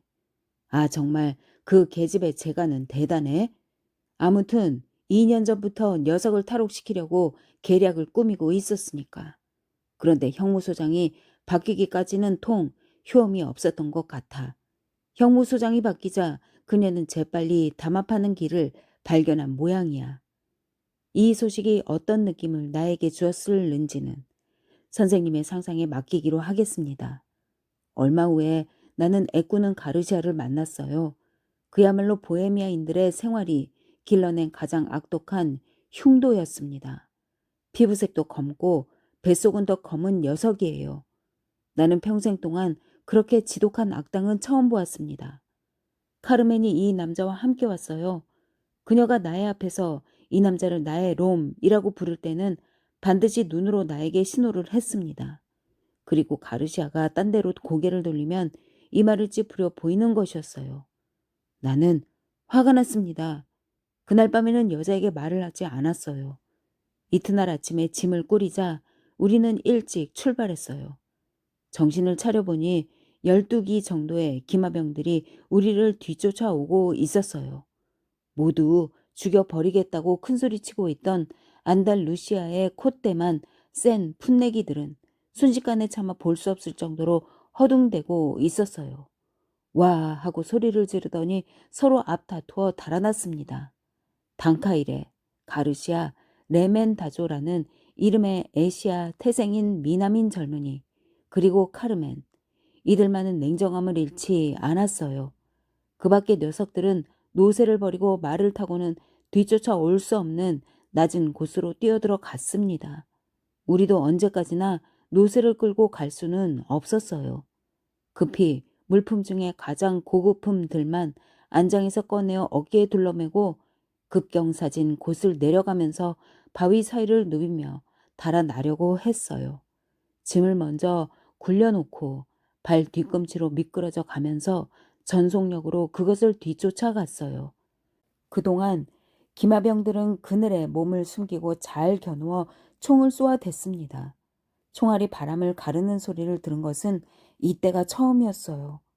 대수로 느낌은 들지 않았습니다. 여자가 보고 있다는 생각을 하니 인간이 죽음의 위험을 무릅쓰는 일쯤은 아무것도 아니에요. 별로 뽐낼 만한 일이 못 돼요. 우리는 저격을 모면했습니다. 단 한 명, 레멘다조만은 가엾게도 허리에 한 방 맞았어요. 나는 짐을 버리고 그를 끌어안으려 했습니다. 얼간이 녀석아, 시체를 메고 가서 어쩌려는 거야. 빨리 치워버려. 무명 양말짐을 잃으면 용서하지 않을 거야. 가르시아가 이렇게 외쳤어요. 내려놓아요. 카르멘도 이렇게 외쳤습니다. 피로해져서 부득이 어느 바위 뒤에 잠시 레멘다조를 내려놓았어요. 가르시아가 앞으로 나가더니 총뿌리를 이 젊은이의 머리에 대고 마구 쏘아댔습니다. 이렇게 해두면 어떤 놈이든 알아보지 못할 게다. 12발의 총알이 벌집처럼 부수어버린 젊은이의 얼굴을 바라보면서 이 남자는 이렇게 말한 거예요. 이야기를 들어보세요. 이것이 내가 보내기 시작한 훌륭한 생활이에요. 저녁 때 기진맥진해지고 먹을 것도 없고 노새를 잃었기 때문에 어쩔 도리가 없어 우리는 어느 관목숲에 도착했습니다. 이 악마와도 같은 가르시아는 무엇을 한 줄 아십니까? 호주머니에서 트럼프 한 통을 꺼내더니 단카이레를 상대로 모닥불을 피우면서 그 불빛을 통해 도박을 하기 시작했어요. 그동안 나는 누워 있었습니다. 별을 바라보고 레멘다조 생각을 하고 그 남자를 대신하여 죽었으면 나았겠다고 혼자 생각해 보곤 했어요. 카르멘은 내 옆에 쭈그리고 앉아 있었는데 이따금 무슨 노래를 부르면서 캐스터네츠를 소리가 나게 치고 있었습니다. 그리고 귀갯말이라도 하는 것처럼 몸을 바짝 붙이면서 두세 번 내가 싫어하는데도 무리하게 키스를 했어요. 너는 악마야. 나는 여자에게 말했습니다. 그렇고 말고 여자는 이렇게 대답했어요. 두세 시간 쉰 다음에 그녀는 가우신으로 떠났습니다. 이튿날 아침에 염소를 지키는 아이가 빵을 운반해 왔어요. 그날은 종일 거기에 있다가 밤이 되자 우리는 가우신으로 접근해 갔습니다. 우리는 카르멘이 보내올 소식을 기다렸어요. 그러나 아무 소식도 없었어요. 날이 밝아오자 한 마부가 근사한 옷을 입고 양산을 바친 여자와 그녀의 하녀 같아 보이는 한 소녀를 노새에 태우고 다가오는 게 보였습니다. 가르시아는 우리를 향해 말했어요. 보라고, 성 니콜라님이 노새 2마리와 여자 2명을 우리에게 보내셨다. 욕심 같아서는 노새가 4마리면 좋겠는데 상관없어. 해치우자고. 그는 총을 손에 들고 풀숲 속에 몸을 숨기면서 작은 길 쪽으로 내려갔습니다. 단카이레와 나는 그를 뒤따라 갔어요. 착탄 거리에 도달하기가 무섭게 풀숲에서 뛰쳐나와 마부를 향해 움직이지 말라고 소리를 질렀습니다. 여자는 우리의 모습을 보고 깜짝 놀라기는커녕 우리는 상대가 매우 두려워할 그런 옷차림을 하고 있었죠. 큰 소리로 웃어대었어요. 어처구니가 없는 릴리 팬디들이군. 내가 에라니인 줄 알고 있어? 나를 온전한 숙녀인 줄 알고 있는 바보 천치들. 그 여자는 카르멘이었습니다. 하지만 너무 잘 변장을 하고 있어서 만일 다른 말을 사용하고 있으면 도저히 간파할 수 없었을 거예요. 여자는 타고 있던 노새의 등에서 뛰어내리더니 잠시 단카이레와 가르시아와 셋이서 소곤소곤 이야기를 하고 있었습니다. 그리고 나를 향해 이렇게 말했어요. 카나리아 도련님, 당신이 교수대에 매달리기 전에 한 번 더 만날 수 있어요. 나는 일이 있어 지브롤터로 가는데 곧 당신들은 내 소식을 듣게 될 거요. 대엿새 동안 은신한 곳이 발견될 만한 장소를 가르쳐 준 다음 그녀는 우리와 헤어져 떠났습니다. 이 여자는 우리의 큰 기둥이었어요. 얼마 후에 그녀가 보내준 얼마의 돈과 돈 이상으로 중요한 지시를 받았습니다. 그것은 이러이러한 날에 이러이러한 길을 통해 지브롤터로부터 그라나다로 가는 2명의 영국 귀족이 출발한다는 소식이었어요. 들을 줄을 아는 귀가 있는 자는 알아차리라는 의미죠. 그 귀족은 근사한 진짜 금화 기네아를 갖고 있다는 겁니다. 가르시아는 그 2사람을 죽이겠다고 말했어요. 하지만 단카이레와 내가 이에 반대했습니다. 그래서 결국 돈과 시계를 빼앗기만 했어요. 하긴 그 밖에 셔츠도 빼앗았죠. 이것만은 매우 필요하다고 느끼고 있었던 겁니다. 이야기를 들어봐 주세요. 인간은 스스로 알아채지 못하는 사이에 악한이 되어 있는 법이에요. 예쁜 아가씨에게 눈이 어두워집니다. 여자 때문에 목숨을 걸고 싸웁니다. 운이 나쁜 일이 일어나요. 산속에서 지내지 않으면 안 되게 됩니다. 그래서 스스로의 처지를 되돌아볼 틈도 없이 밀수업자들로부터 도둑으로 영락해 버립니다. 영국 귀족의 돈 따위를 빼앗은 사건이 있은 후에 지브롤터 부근에서 헤매고 있는 건 좋지 않다고 생각하게 되었어요. 우리는 론다의 산속 깊은 곳으로 달아났습니다. 호세 마리아 얘기를 하셨는데 그래요. 확실히 그때의 일이에요. 내가 그 남자와 알게 된 것은 말이에요. 그 남자는 일을 하러 갈 때도 정부를 데리고 가는 남자였습니다. 정부는 예쁘고 현명하고 얌전하고 행동 거지도 훌륭한 여자였어요. 한 번도 토라져서 불쾌한 말을 한 적이 없습니다. 그리고 남편에게 몸과 마음을 다 바치고 있는 거예요. 이에 반해 남자는 여자를 아주 불행하게 만들었습니다. 언제나 온갖 여자들의 궁둥이만 쫓아다니고 있는 거예요. 마누라를 학대할 뿐 아니라 이따금 질투를 해 보이기도 하는 겁니다. 한 번은 마누라를 단도로 찔렀어요. 그런데 글쎄 마누라는 그 때문에 더욱 남편에게 반해버린 겁니다. 여자라는 것은 그렇게 되어버리는 거예요. 특히 안달루시아의 여자는 그렇습니다.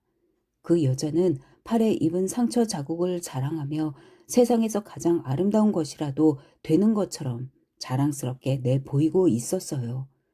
게다가 호세 마리아라는 남자는 친구 사이에 의리를 모르는 녀석이었습니다. 한 번은 함께 일을 했는데 녀석이 아주 약삭빠르게 굴어서 이익은 모두 녀석의 호주머니 속으로 굴러 들어가고 총알과 일의 뒤처리만이 우리에게 날아온 적도 있었어요. 그런데 아까 하던 이야기로 다시 되돌리기로 하겠어요. 카르멘의 소식이 딱 끊어지게 되었습니다. 우리 중에 누구든 한 명이 지브롤터로 가서 상황이 어떻게 되어가고 있는지 알아볼 필요가 있어요.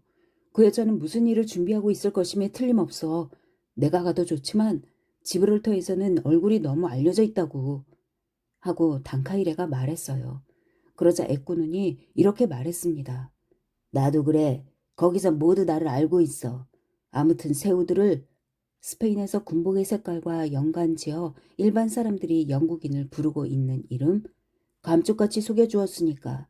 게다가 나는 눈이 한쪽밖에 없어서 변장하기가 어려워. 그럼 내가 가지 않으면 안 되나? 이번에는 내가 이렇게 말했어요.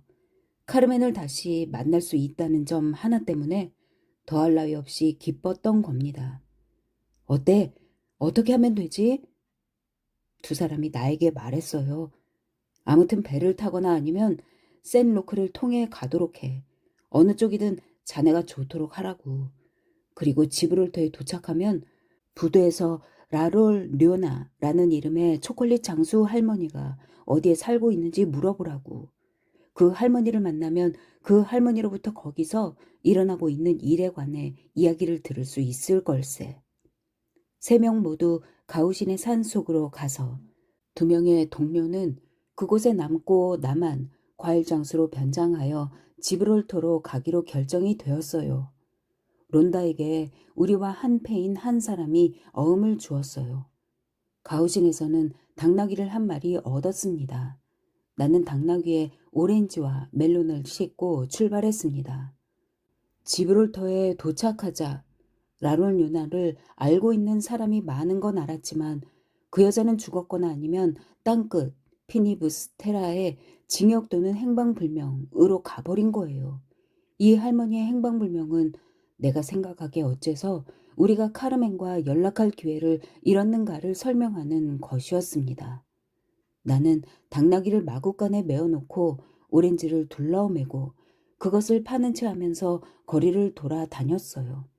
하지만 실제로는 물론 누구든 알고 있는 사람을 만나게 되지 않을까 하고 시험해 보기 위해서였습니다. 이 도시에는 온 세계 모든 나라의 불량배들이 구름처럼 모여들고 있어요. 바벨탑과도 같았어요.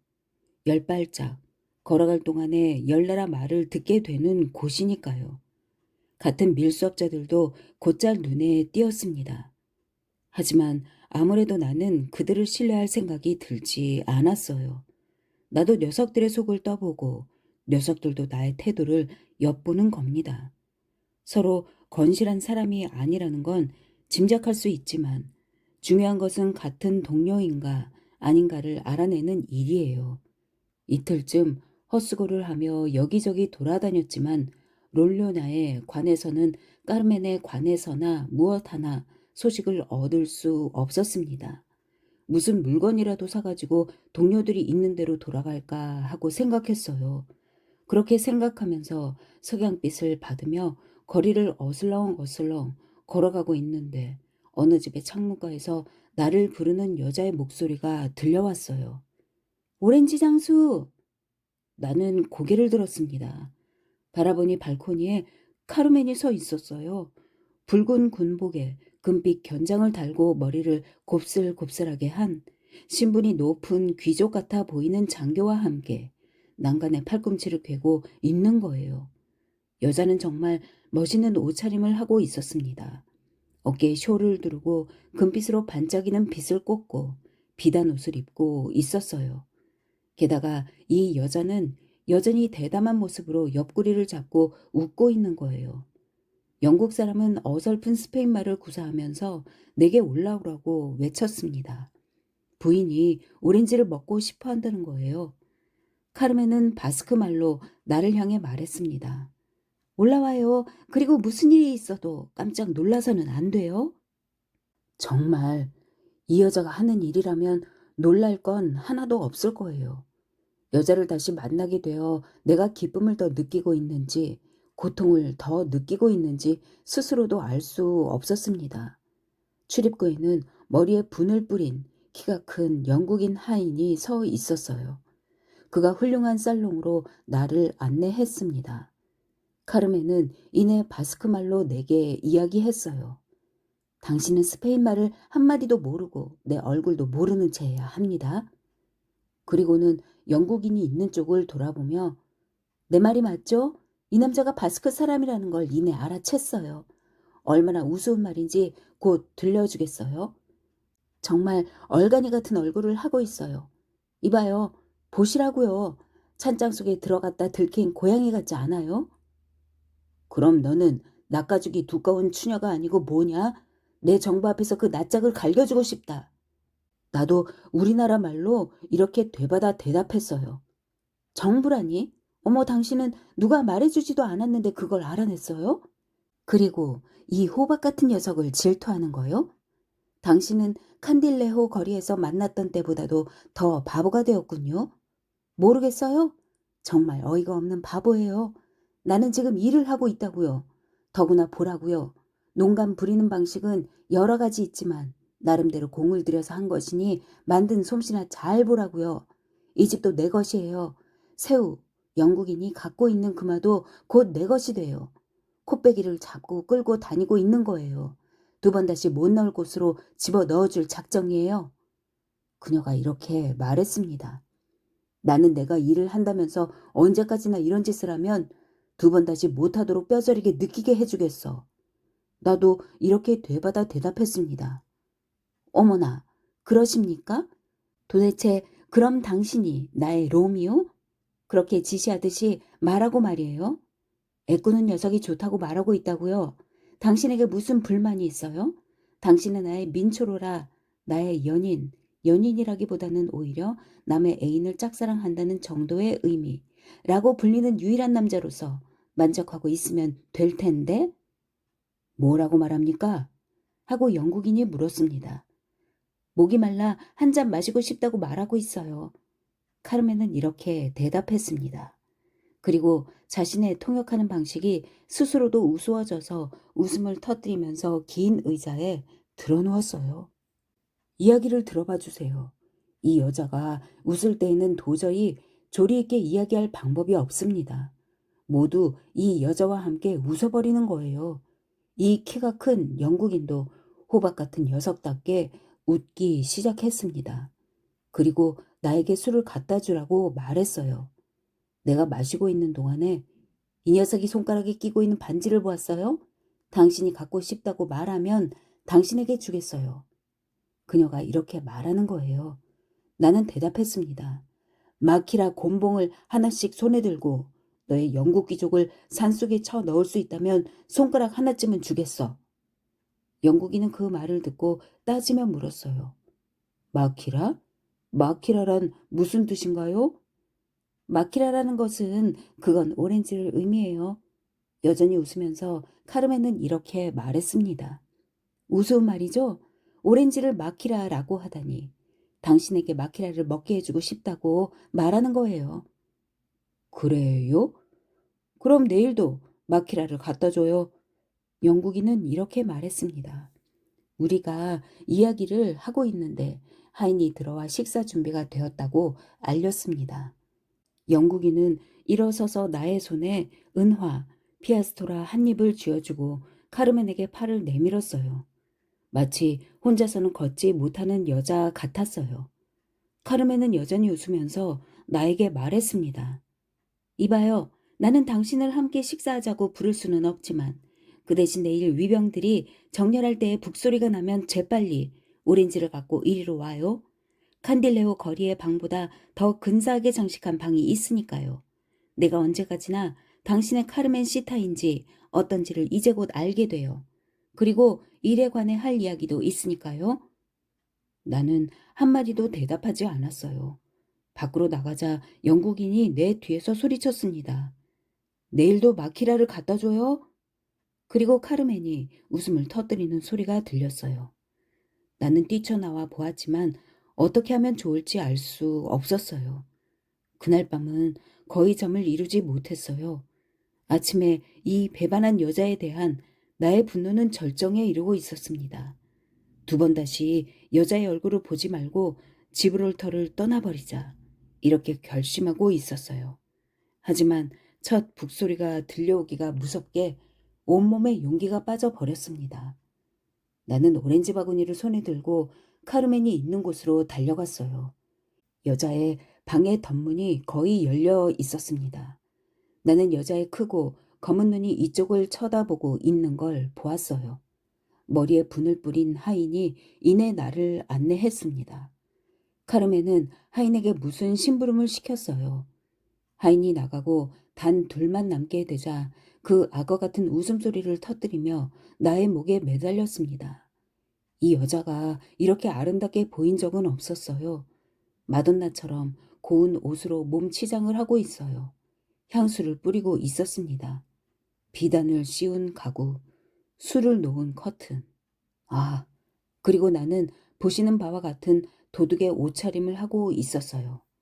민초로 나는 여기에 있는 것들을 모두 때려 부수고 싶어요. 집에 불을 지르고 산속으로 도망치고 싶어요.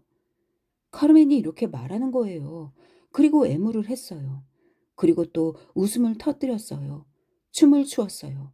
옷자락을 찢어댔어요. 원숭이도 이렇게 뛰어오르거나 야단 법석을 떨지는 않습니다.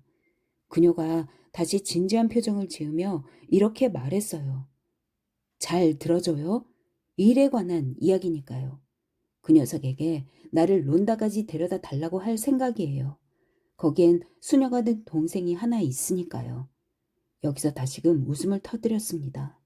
나중에 당신에게 알리겠지만 어느 장소를 통과하니까요.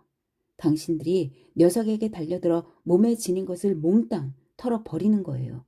제일 좋은 것은 죽여버리는 것이지만, 그러나 여기서 그녀는 문득 드러내는 그 악마적인 미소를 지으면서 덧붙여 말했어요. 그 미소야말로 아무도 흉내도 내고 싶어 하지 않는 것이었습니다. 어때요? 알겠어요? 해야 할 일을, 애꾸눈을 제일 먼저 내보내 주었으면 좋겠어요. 당신들은 조금 뒤에 처져 있어줘요. 그 영국인은 힘이 세고 재간도 뛰어나니까요. 아주 좋은 권총을 여러 개 갖고 있어요. 알았어요? 그녀는 다시금 웃음을 터뜨리면서 말을 끊었어요. 나는 무의식 중에 몸을 부르르 떨었습니다. 안 돼. 나는 가르시아를 미워하고는 있지만 동료는 동료야. 언제든 너를 위해 녀석을 처치해 버려야 할 때가 올 거야. 하지만 그때는 우리 고장의 관리에 따라 제대로 할 작정이야. 나는 밀수업자들과 한패가 되어 있지만 타고난 밀수업자는 아니니까. 경우에 따라서는 나는 어디까지나 속담에 나오는 말처럼 성미가 대쪽같이 곧은 나봐라 사람이야. 여자는 말을 계속했습니다. 당신은 바보군요. 겁쟁이에요. 진짜 페이로예요. 침을 멀리까지 뱉을 수 있었다고 해서 키가 큰 줄 알고 있는 난쟁이. 보헤미안들의 속담, 난쟁이의 약속은 침을 멀리 뱉는 일. 같아요. 당신은 나를 사랑하고 있지 않아요. 나가줘요. 이 여자가 나에게 나가라고 말했을 때 나는 나갈 수가 없었습니다. 나는 출발하겠으며 동료들이 있는 대로 돌아가 영국인을 잠복하고 기다리겠다고 약속을 했어요. 그러자 그녀는 지브롤터를 떠나 론다로 갈 때까지 병들어 있는 채 하고 있겠다고 약속했습니다. 나는 이틀 동안을 더 지브롤터에 머물러 있었어요.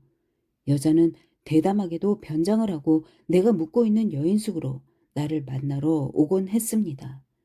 나는 출발했어요. 나도 가슴속에 한 가지 계획을 갖고 있었습니다. 영국인과 카르멘이 통과할 예정인 장소와 시각을 알아가지고 약속한 장소로 돌아갔어요. 돌아가 보니 단카이레와 가르시아는 이제나 저제나 하고 학수고대하고 있었어요. 세 사람은 활활 타오르는 솔방울, 모닥불을 둘러싸고 하룻밤을 숲속에서 지새웠습니다. 나는 가르시아에게 트럼프 놀이를 하자고 말했어요. 그는 동의했습니다. 두 번째로 도박을 할 때에 나는 그에게 속임수를 쓰지 않았느냐고 말했어요. 상대는 웃기 시작했습니다. 나는 상대의 얼굴에 트럼프를 내던졌어요. 그는 총을 잡으려 했습니다. 나는 그것을 발로 밟아 누르면서 외쳤어요. 너는 말라가에서 제일 가는 젊은이처럼 능숙하게 단도를 쓴다고 하더군. 어디 나하고 겨루어보자. 단카이레가 두 사람을 떼어 놓으려 했지만 나는 이미 가르시아에게 주먹을 두세 방 먹이고 있었습니다. 그는 분노가 치밀어 무모한 짓을 하려고 했어요. 그는 단도를 뽑았습니다. 나도 단도를 뽑았어요. 상관하지 말고 정정당당하게 승부를 할 장소를 비워달라고 두 사람은 입을 모아 단카이레에게 부탁했습니다. 단카이레도 두 사람을 말릴 수 없음을 알아채고 멀리 물러섰어요. 가르시아는 이미 생쥐를 향해 달려들려고 하는 고양이처럼 몸을 구부렸습니다. 방패 대신 왼손으로 모자를 잡고 단도를 앞으로 내밀었어요. 이것이 안달루시아식 자세입니다. 나는 나바라식 자세를 취했어요. 상대의 정면에 똑바로 서서 왼팔을 들고 왼쪽 다리를 앞으로 내밀고 단도는 오른쪽 널쩍 다리에 바싹 붙였습니다. 나는 내 자신이 거인보다도 힘이 센 듯한 느낌이 들었어요. 상대는 나를 노리고 쏜살같이 달려들었습니다. 나는 왼쪽 다리를 회전축으로 삼아 빙 돌았어요. 상대는 허공을 찔렀습니다.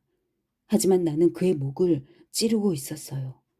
단도가 너무 깊이 들어가 내 주먹이 상대의 턱 밑으로 파고들어 갔을 정도였습니다. 내가 칼을 휙 비틀자 그 여세로 칼이 꺾여져 버렸어요. 승부가 났어요. 사람의 팔뚝 굵기만한 핏줄기가 뿜어져 나오면서 꺾여진 칼 끝부분이 상처에서 튀어나왔습니다. 가르시아는 말뚝처럼 굳어져서 바닥에 엎어졌어요. 이게 무슨 짓인가? 단카이레가 나를 향해 이렇게 말했습니다. 내 말을 들어보시오. 우리 두 사람은 함께 살아 있을 수 없는 이유가 있어. 나는 카르멘에게 반했소. 나는 혼자가 되고 싶은 거야. 하지만 그뿐만이 아니야. 가르시아 녀석은 인간이 아니야. 레멘다조에게 그 녀석이 무슨 짓을 했는가. 나는 잊을 수가 없어. 드디어 단 둘이 남게 되었군. 하지만 우리 두 사람은 그 음험한 녀석들과는 바탕이 다르다고 생각해. 나와 생사를 같이 할 친구가 되어 주겠나? 나는 단카이레에게 이렇게 말했어요. 단카이레는 내게 손을 내밀었습니다. 이자도 이미 50 가까이 되는 연배였어요. 정분이 사랑이냐는 것 나는 딱 질색이야. 그는 이렇게 외쳤습니다. 내가 카르멘을 달라고 했으면 그 녀석은 은화 한 잎을 받고 팔아주었을지도 몰라. 단 둘이 되어 버렸잖아. 내일부터 어떻게 하면 좋지? 라고 그는 말을 계속했어요. 나 한 사람에게 맡겨줘.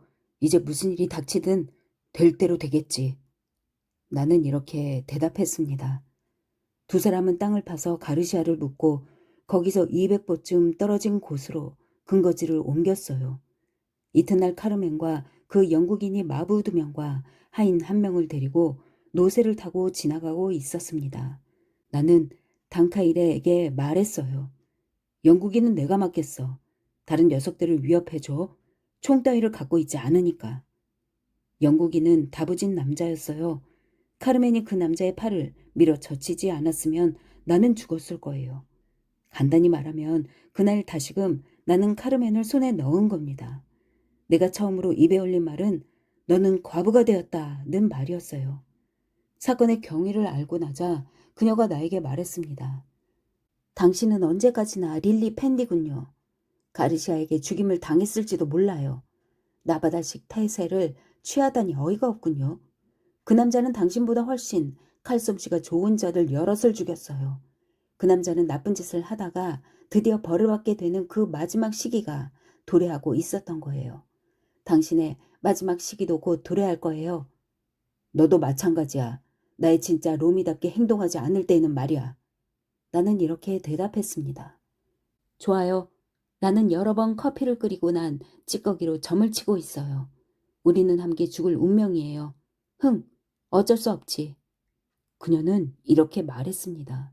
그리고 소리가 나게 캐스터네츠를 쳤어요. 이것은 어떤 언짢은 생각을 잊어버리려고 할 때마다 이 여자가 하는 짓이었어요. 자신의 이야기를 하고 있으면 그만 마음을 빼앗겨 무의식 상태가 되어버립니다. 이런 자세한 이야기는 아마도 듣는 분에게는 지루하게 느껴질 겁니다. 그러나 이제 곧 끝납니다. 이러한 생활은 꽤 오랫동안 계속되었어요. 단카이레와 나는 처음에 녀석들보다는 약간 견실한 자들을 5-명 동료로 끌어들여 밀수를 계속해 갔습니다. 그리고 때로는 이것은 자백해야겠는데요. 한길 연변에서 노상 강도짓을 하기도 했어요. 하지만 그것은 부득이한 때이고 달리 어쩔 도리가 없는 때의 일이었습니다. 뿐만 아니라 지나가는 사람에게 거친 짓은 하지 않았어요. 돈을 빼앗는 것만으로 만족했습니다. 두세 달 동안 나는 카르멘에게 만족하고 있었어요. 능숙하게 좋은 시기를 알려주는 역할을 계속하여 동료들의 일에는 여전히 도움이 되는 여자였습니다. 어떤 때는 말라가에, 어떤 때는 콜드바에, 또 어떤 때는 그라나다에 정착하고 있었지만 내가 말 한마디를 해주면 만사를 젖혀두고 마을에서 떨어진 벤타나 때로는 노숙하는 장소에까지 나를 만나러 왔어요. 단 한 번, 이것은 말라가에서의 이야기인데요. 여자는 약간 나를 걱정시켰습니다. 나는 그녀가 어느 큰 부자인 상인을 점찍고 있다는 말을 들어서 알고 있었어요. 아마도 이 남자를 상대로 그 지브롤터에서 저지른 못된 장난을 한 번 더 해볼 작정이었던가 봐요. 나는 단카이레가 온갖 수단을 다해 말리는 걸 뿌리치고 뛰쳐나가 대낮에 말라가 시내로 들어갔습니다. 카르멘을 찾아내어 이내 데리고 돌아왔어요. 두 사람은 세찬 말다툼을 했습니다. 여자는 나를 향해 이렇게 말했어요. 알겠어요. 당신이 나의 진짜 롬이 된 이후로는 나는 당신이 나의 민초로였던 때보다도 더 좋아하게 되지를 않아요. 나는 못 살게 구는 게 싫지만 특히 위압적으로 말하는 게 제일 싫어요. 내가 원하는 건 누구에게서도 잔소리를 듣지 않고 자신이 좋아하는 일을 하는 겁니다. 내가 더는 못 참고 우라통이 터지지 않도록 주의하도록 하세요. 당신이 따분해하면 나는 어딘가에서 좋은 남자를 발견해 올 테니까. 그 녀석이 당신이 애꾸눈에게 했던 것과 같은 짓을 당신에게 할 거예요. 단카이레가 우리 두 사람을 화해시켰습니다. 하지만 두 사람은 이미 가슴속에서 지울 수 없는 말들을 서로 해버렸어요. 두 사람은 이미 이전의 두 사람이 아니었습니다. 그리고 조금 있다가 운이 나쁜 일이 일어났어요. 뜻밖의 군대의 습격을 당한 겁니다. 단카일에는 피살되었어요. 그리고 동료 두 명도 죽임을 당했습니다. 다른 두 명은 붙잡히고 나도 심한 상처를 입었어요. 만일 그 훌륭한 말을 타고 있지 않았다면 군대들에게 잡혔을 겁니다. 녹초가 되어 몸에는 총알을 맞은 채 단 한 명의 살아남은 동료와 함께 어느 숲속으로 도망쳐 갔어요. 말에서 내린 후 나는 정신을 잃었습니다. 산탄, 발사와 동시에 파열하여 많은 잔 탄알이 튀어나오게 한 탄환을 맞은 토끼처럼 숲속에서 죽는구나 하는 그런 불안한 생각이 들었어요. 동료는 전부터 알고 있던 동굴 속으로 나를 데려다 놓고 카르멘을 찾으러 나갔습니다. 그녀는 그라나다에 있었는데 이내 달려왔어요. 2주일 동안 잠시도 내 곁을 떠나지 않았습니다. 잠도 자지 못했어요. 가장 사랑하는 남자를 위해 어떤 여자도 해내지 못했을 만큼 멋진 솜씨와 배려로 그녀는 나를 간호해 주었습니다. 겨우 일어날 수 있게 되자 그녀는 아무도 모르게 나를 그라나다로 데리고 갔어요. 보헤미아 여자는 사방에 안전한 은신처를 갖고 있습니다. 나를 찾고 있는 시장의 집에서 엎드러지면 코 닿을 때에 있는 어느 집에서 나는 6주일 이상이나 지냈어요. 몇 번이나 덧문 뒤에서 내다보고 있으면 시장이 지나가는 모습이 보였습니다. 마침내 나는 건강을 회복했어요. 하지만 병석에 누워 괴로워하고 있을 동안 많은 걸 생각했습니다. 생활을 바꿔보고 싶어졌던 거예요. 나는 카르멘에게 스페인을 떠나 신세계 아메리카로 건너가서 착실하게 살자고 말해보았습니다. 여자는 냉담하게 콧방귀를 뀌었어요. 양배추를 심을 수 있는 인품이 아니에요. 우리에게 어울리는 운명은 알겠어요? 페이로들의 것을 빼앗아 밥을 먹는 거예요. 내 말을 들어봐요. 나는 지브롤터에 나탄 벤 요제프와 일의 이야기를 매듭 지었어요. 무명을 갖고 있고 통과하는데 당신이 어떻게든 해주기를 기다릴 뿐이에요. 당신이 살아있다는 걸 그 남자는 알고 있다고요. 당신을 믿고 있는 거예요. 당신이 의리가 없는 행동을 하면 지브롤터에 있는 정보를 담당하는 녀석들이 뭐라고 말하겠어요? 그녀가 이렇게 말하는 겁니다. 나는 또 질질 끌려갔어요. 다시 이 나쁜 장사를 계속한 겁니다. 내가 그라나다에 숨어있는 동안에 투우가 있었어요. 카르멘은 그곳에 갔습니다. 돌아와서 그녀는 루카스라는 이름의 투사 이야기를 매우 열심히 했어요. 그 남자의 이름이나 남자가 입고 있는 수놓은 조끼를 만드는데 돈이 얼마나 들었다는 것까지 알고 있었습니다. 나는 이에 개의치 않았어요. 동료 중 유일하게 살아남은 파니토라는 남자가 데어세 후에 카르멘이 루카스와 함께 사가틴의 어느 상인의 집에 있는 걸 목격했다고 나에게 알려주었습니다. 그래서 나는 겨우 놀라기 시작했어요. 나는 카르멘에게 어째서 또 무엇 때문에 투사와 알게 되었느냐고 물었습니다. 알아두면 무슨 일을 할 수 있는 남자예요. 소리가 나는 하천에는 물이 있거나 돌이 있는 법입니다. 보헤미아인들의 속담. 한 장소에서 1200 레아르나 벌었다고요. 둘 중에 하나는 내 것으로 만들어야 해요. 그 돈을 우려내든지 아니면 말을 잘 타고 대담한 남자니까 우리의 동료로 끌어 넣을 수도 있어요. 꽤 많이 죽었잖아요. 당신도 그 보충을 해야 할걸요? 그 남자를 동료로 끌어 넣어줘요. 나는 말이야, 녀석의 돈도 필요 없고 녀석의 몸도 필요 없어. 그 남자와 말을 하면 안 돼. 그렇게 알고 있으라고. 나는 이렇게 대답했습니다. 주의하도록 해요. 나를 향해 무엇을 하면 안 된다는 따위의 말을 하면 어느 틈에 무엇인가가 다 성사되어 있으니까요. 다행히 투우사는 말라가를 향해 떠나가 버렸습니다. 나는 그 유태인의 무명솜 짐을 받아들이는 일에 착수했어요. 이 때문에 해야 할 일이 많았습니다. 카르멘도 마찬가지였어요. 나는 루카스에 관한 일을 잊고 있었어요. 아마 그녀 자신도 잊고 있었을 겁니다. 적어도 그때만은 말이에요. 그래요. 이 무렵의 일입니다. 처음에 몬틸랴 부근에서 그리고 다음에 콜도바에서 당신을 만난 건 말이에요. 마지막으로 만났을 때의 일은 말씀드릴 것까지도 없겠죠. 아마 당신이 나보다 더 잘 알고 계실 테니까요. 카르멘은 당신의 시계를 훔쳤어요. 그녀는 게다가 당신의 돈을 노리고 있었습니다. 그리고 특히 그 손가락에 끼고 있는 반지를 갖고 싶어 했어요. 그녀의 말에 의하면 그것은 마법의 힘이 있는 반지이며 그것을 손에 넣는 데에는 매우 중대한 의미가 있다는 겁니다. 우리는 세차게 말다툼을 했어요. 나는 여자를 갈겼습니다. 여자는 새파랗게 질려 울기 시작했어요.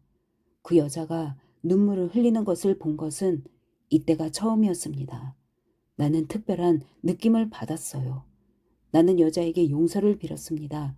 하지만 여자는 온종일 불쾌하게 여겨 토라져 있었어요. 내가 다시 몬틸랴를 향해 출발했을 때에도 나에게 키스를 하려고 하지 않았습니다. 나는 우울한 날들을 보내고 있었어요. 사흘 후에 그녀는 작은 새처럼 유쾌하게 미소 지으며 나를 만나러 왔습니다. 지나간 일은 모두 없었던 것으로 하고 일체 탓하지 않기로 했어요. 두 사람의 태도는 마치 갓 만난 연인들 같았습니다. 헤어질 때에 여자는 나를 향해 이렇게 말했어요. 콜도바에 축제가 있으니까 구경하러 갔다 오겠어요? 그리고 돈을 갖고 돌아가는 녀석들을 점 찍어 두었다가 당신에게 알려줄게요. 나는 여자를 그대로 출발하게 했습니다. 혼자 있게 되자 그 축제라는 것과 카르멘의 기분이 갑자기 달라진 점에 마음이 걸렸어요. 그 여자는 이미 보복했을 것임에 틀림없다. 그 여자가 먼저 돌아봤으니까. 나는 이렇게 자신에게 말해보았습니다. 콜도바에서 투우가 있음을 어느 농부가 알려주었어요. 나는 화가 나서 속이 부글부글 끓었습니다. 미치광이처럼 뛰쳐나가 그곳에 당도했어요. 옆에 있는 사람이 저게 루카스라고 가르쳐 주었습니다. 울장 옆에 나란히 놓여있는 걸상에 앉아있는 카르멘의 모습이 보였어요. 내 예상을 확인하기 위해서는 잠시 카르멘의 모습을 바라보고 있기만 해도 충분했습니다.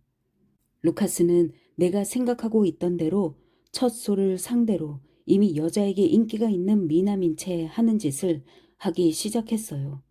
자신의 소의 리본, 매듭이 있는 리본, 그 색깔로 소가 어느 목장 출신인가를 알 수 있게 되어 있다. 이 맺어진 리본은 작은 갈고리로서 소 등의 가죽에 붙여둔다. 소가 살아있을 동안에 그 리본을 잡아떼어 부녀자에게 가져다 가는 것은 부녀자에 대한 가장 친절하고 헌신적인 행위로 여겨지고 있다. 를 잡아떼어 카르멘에게 갖고 왔습니다.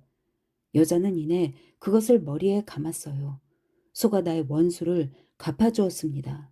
소가 덤벼들어 루카스는 말과 함께 쓰러지며 그 말 밑에 깔려버렸어요. 그 위에 소가 올라탄 겁니다. 나는 카르멘 쪽을 바라보았어요. 그녀의 모습은 이미 그 자리에서 사라지고 없었습니다. 내가 있는 장소에서는 도저히 밖으로 나갈 수가 없었어요.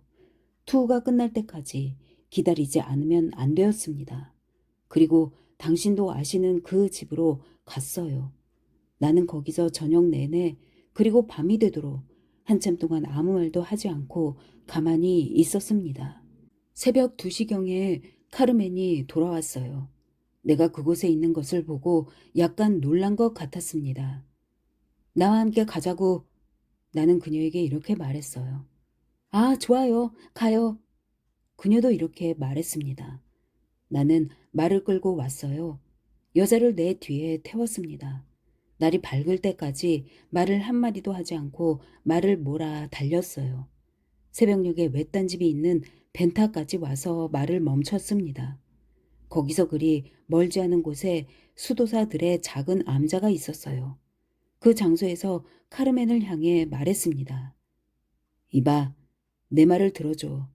나는 지나간 모든 일은 없었던 것으로 하고 일체 탓하지 않겠어. 이제 아무 말도 하지 않을 거야. 단 한 가지, 이것만은 맹세해줘. 나와 함께 아메리카로 건너가 착실하게 살겠다고 맹세해줘. 안 돼요. 나는 아메리카 따위에는 가고 싶지 않아요. 여기면 충분해요.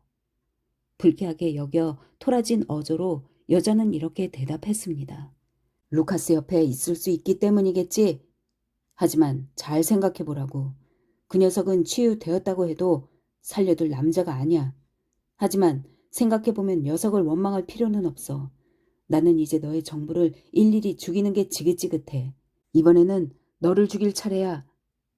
여자는 그 야수와도 같은 눈으로 가만히 나를 응시했습니다. 그리고 이렇게 말했어요. 언제나 그렇게 생각하고 있었어요. 당신이 나를 죽이리라고 말이에요. 제일 처음에 당신을 만났을 때 우리 집 출입구에서 신부님과 마주쳤어요. 그리고 어제는 콜도바를 떠날 때 당신 눈에는 아무것도 안 보였어요? 당신 말에 다리 사이를 토끼가 빠져나가 길을 가로질러 갔어요. 전개에다 나와 있다고요. 가르멘 시타, 너는 이제 내가 마음에 들지 않나? 나는 여자에게 이렇게 물었습니다.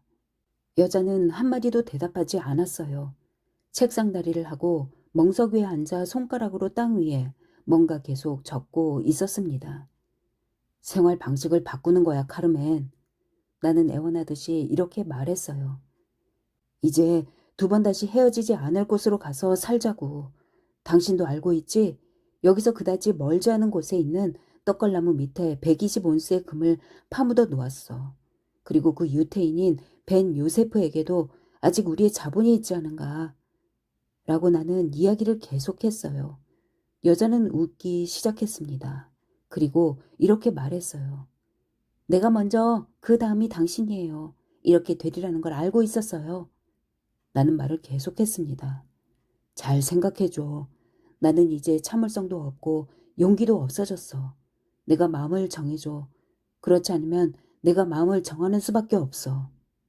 나는 여자의 곁을 떠나 암자가 있는 쪽으로 어슬렁어슬렁 걸어갔습니다.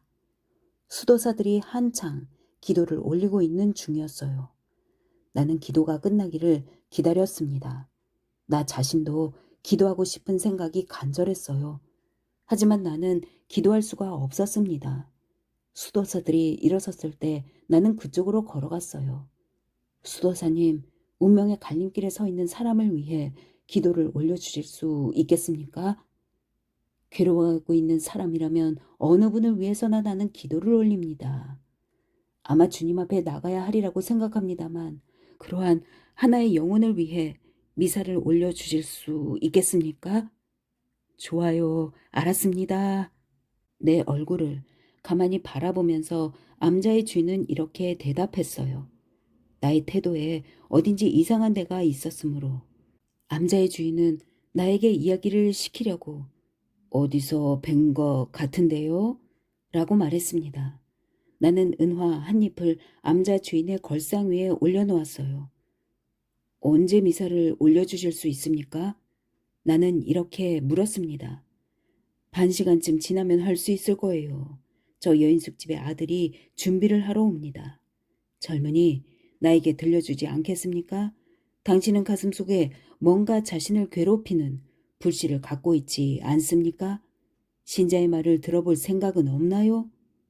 나는 금방이라도 눈물이 쏟아질 것 같은 느낌이 들었어요.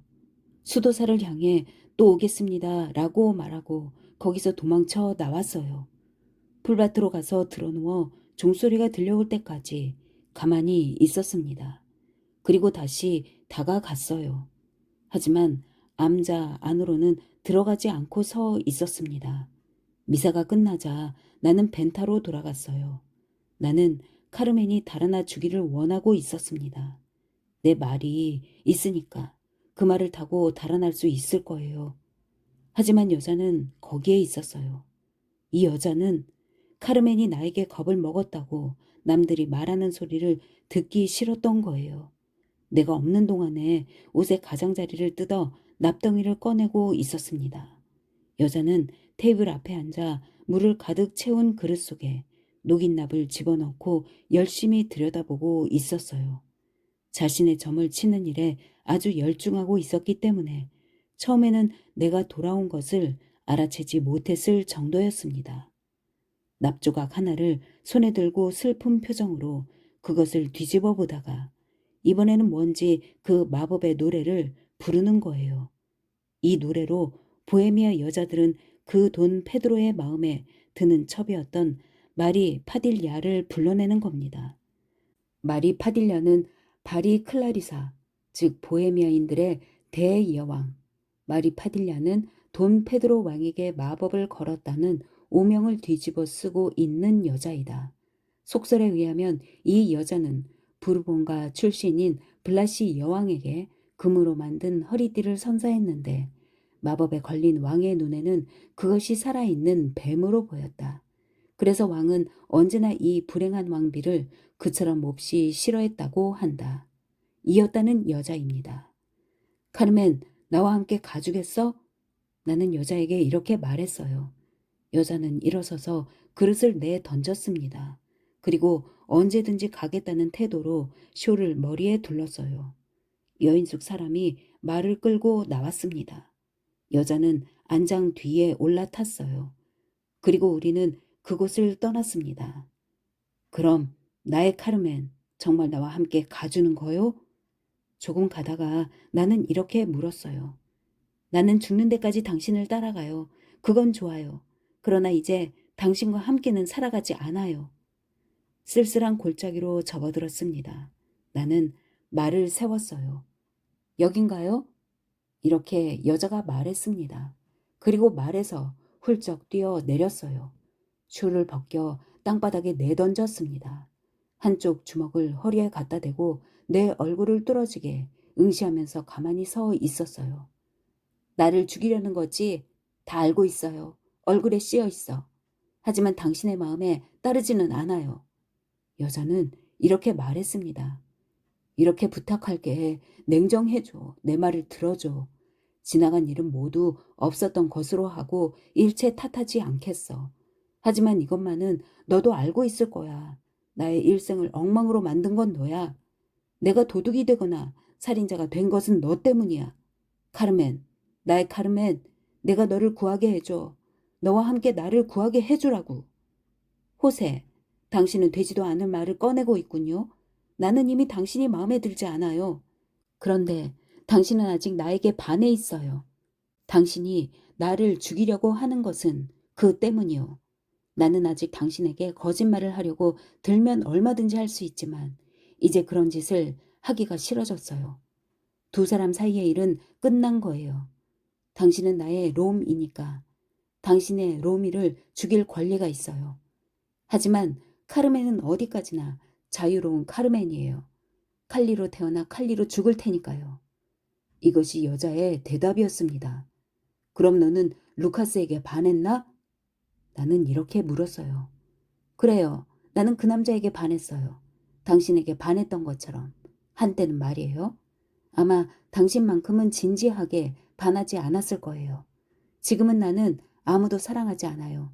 그리고 나는 당신에게 반했던 자신을 밉살스럽게 여기고 있다고요. 나는 여자에게 몸을 던지듯이 다가갔습니다. 여자의 손을 잡고 눈물로 그것을 적셨어요. 함께 보낸 행복했던 나날을 그녀가 하나하나 생각해 내게 하려고 했습니다. 내가 만족한다면 언제까지나 산적으로 있겠다고까지 말했어요. 모든 걸, 그래요, 모든 걸 나는 이 여자에게 모두 주었습니다. 단 한 가지, 앞으로도 나를 사랑해 준다면. 여자는 말했어요. 앞으로도 당신을 사랑한다는 건 불가능한 이야기예요. 당신과 함께 지내는 건 딱 질색이에요. 나는 울컥 화가 났습니다. 그리고 단도를 뽑았어요. 그래도 아직 여자가 갑자기 겁을 먹고 용서해 달라고 빌면 좋겠다고는 생각하고 있었던 겁니다. 하지만 이 여자는 악마였어요. 자, 이게 마지막이야. 나와 함께 살아갈 결심을 할 수 없나? 나는 이렇게 외쳤습니다. 안 돼! 안 돼! 안 돼! 발을 동동 구르면서 여자는 이렇게 외쳤어요.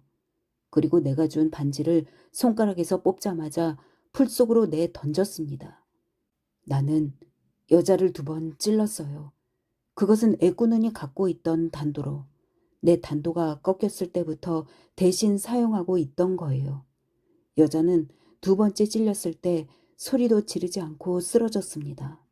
내 얼굴을 뚫어지게 가만히 응시하고 있던 그 검고 큰 눈이 지금도 눈에 선해요.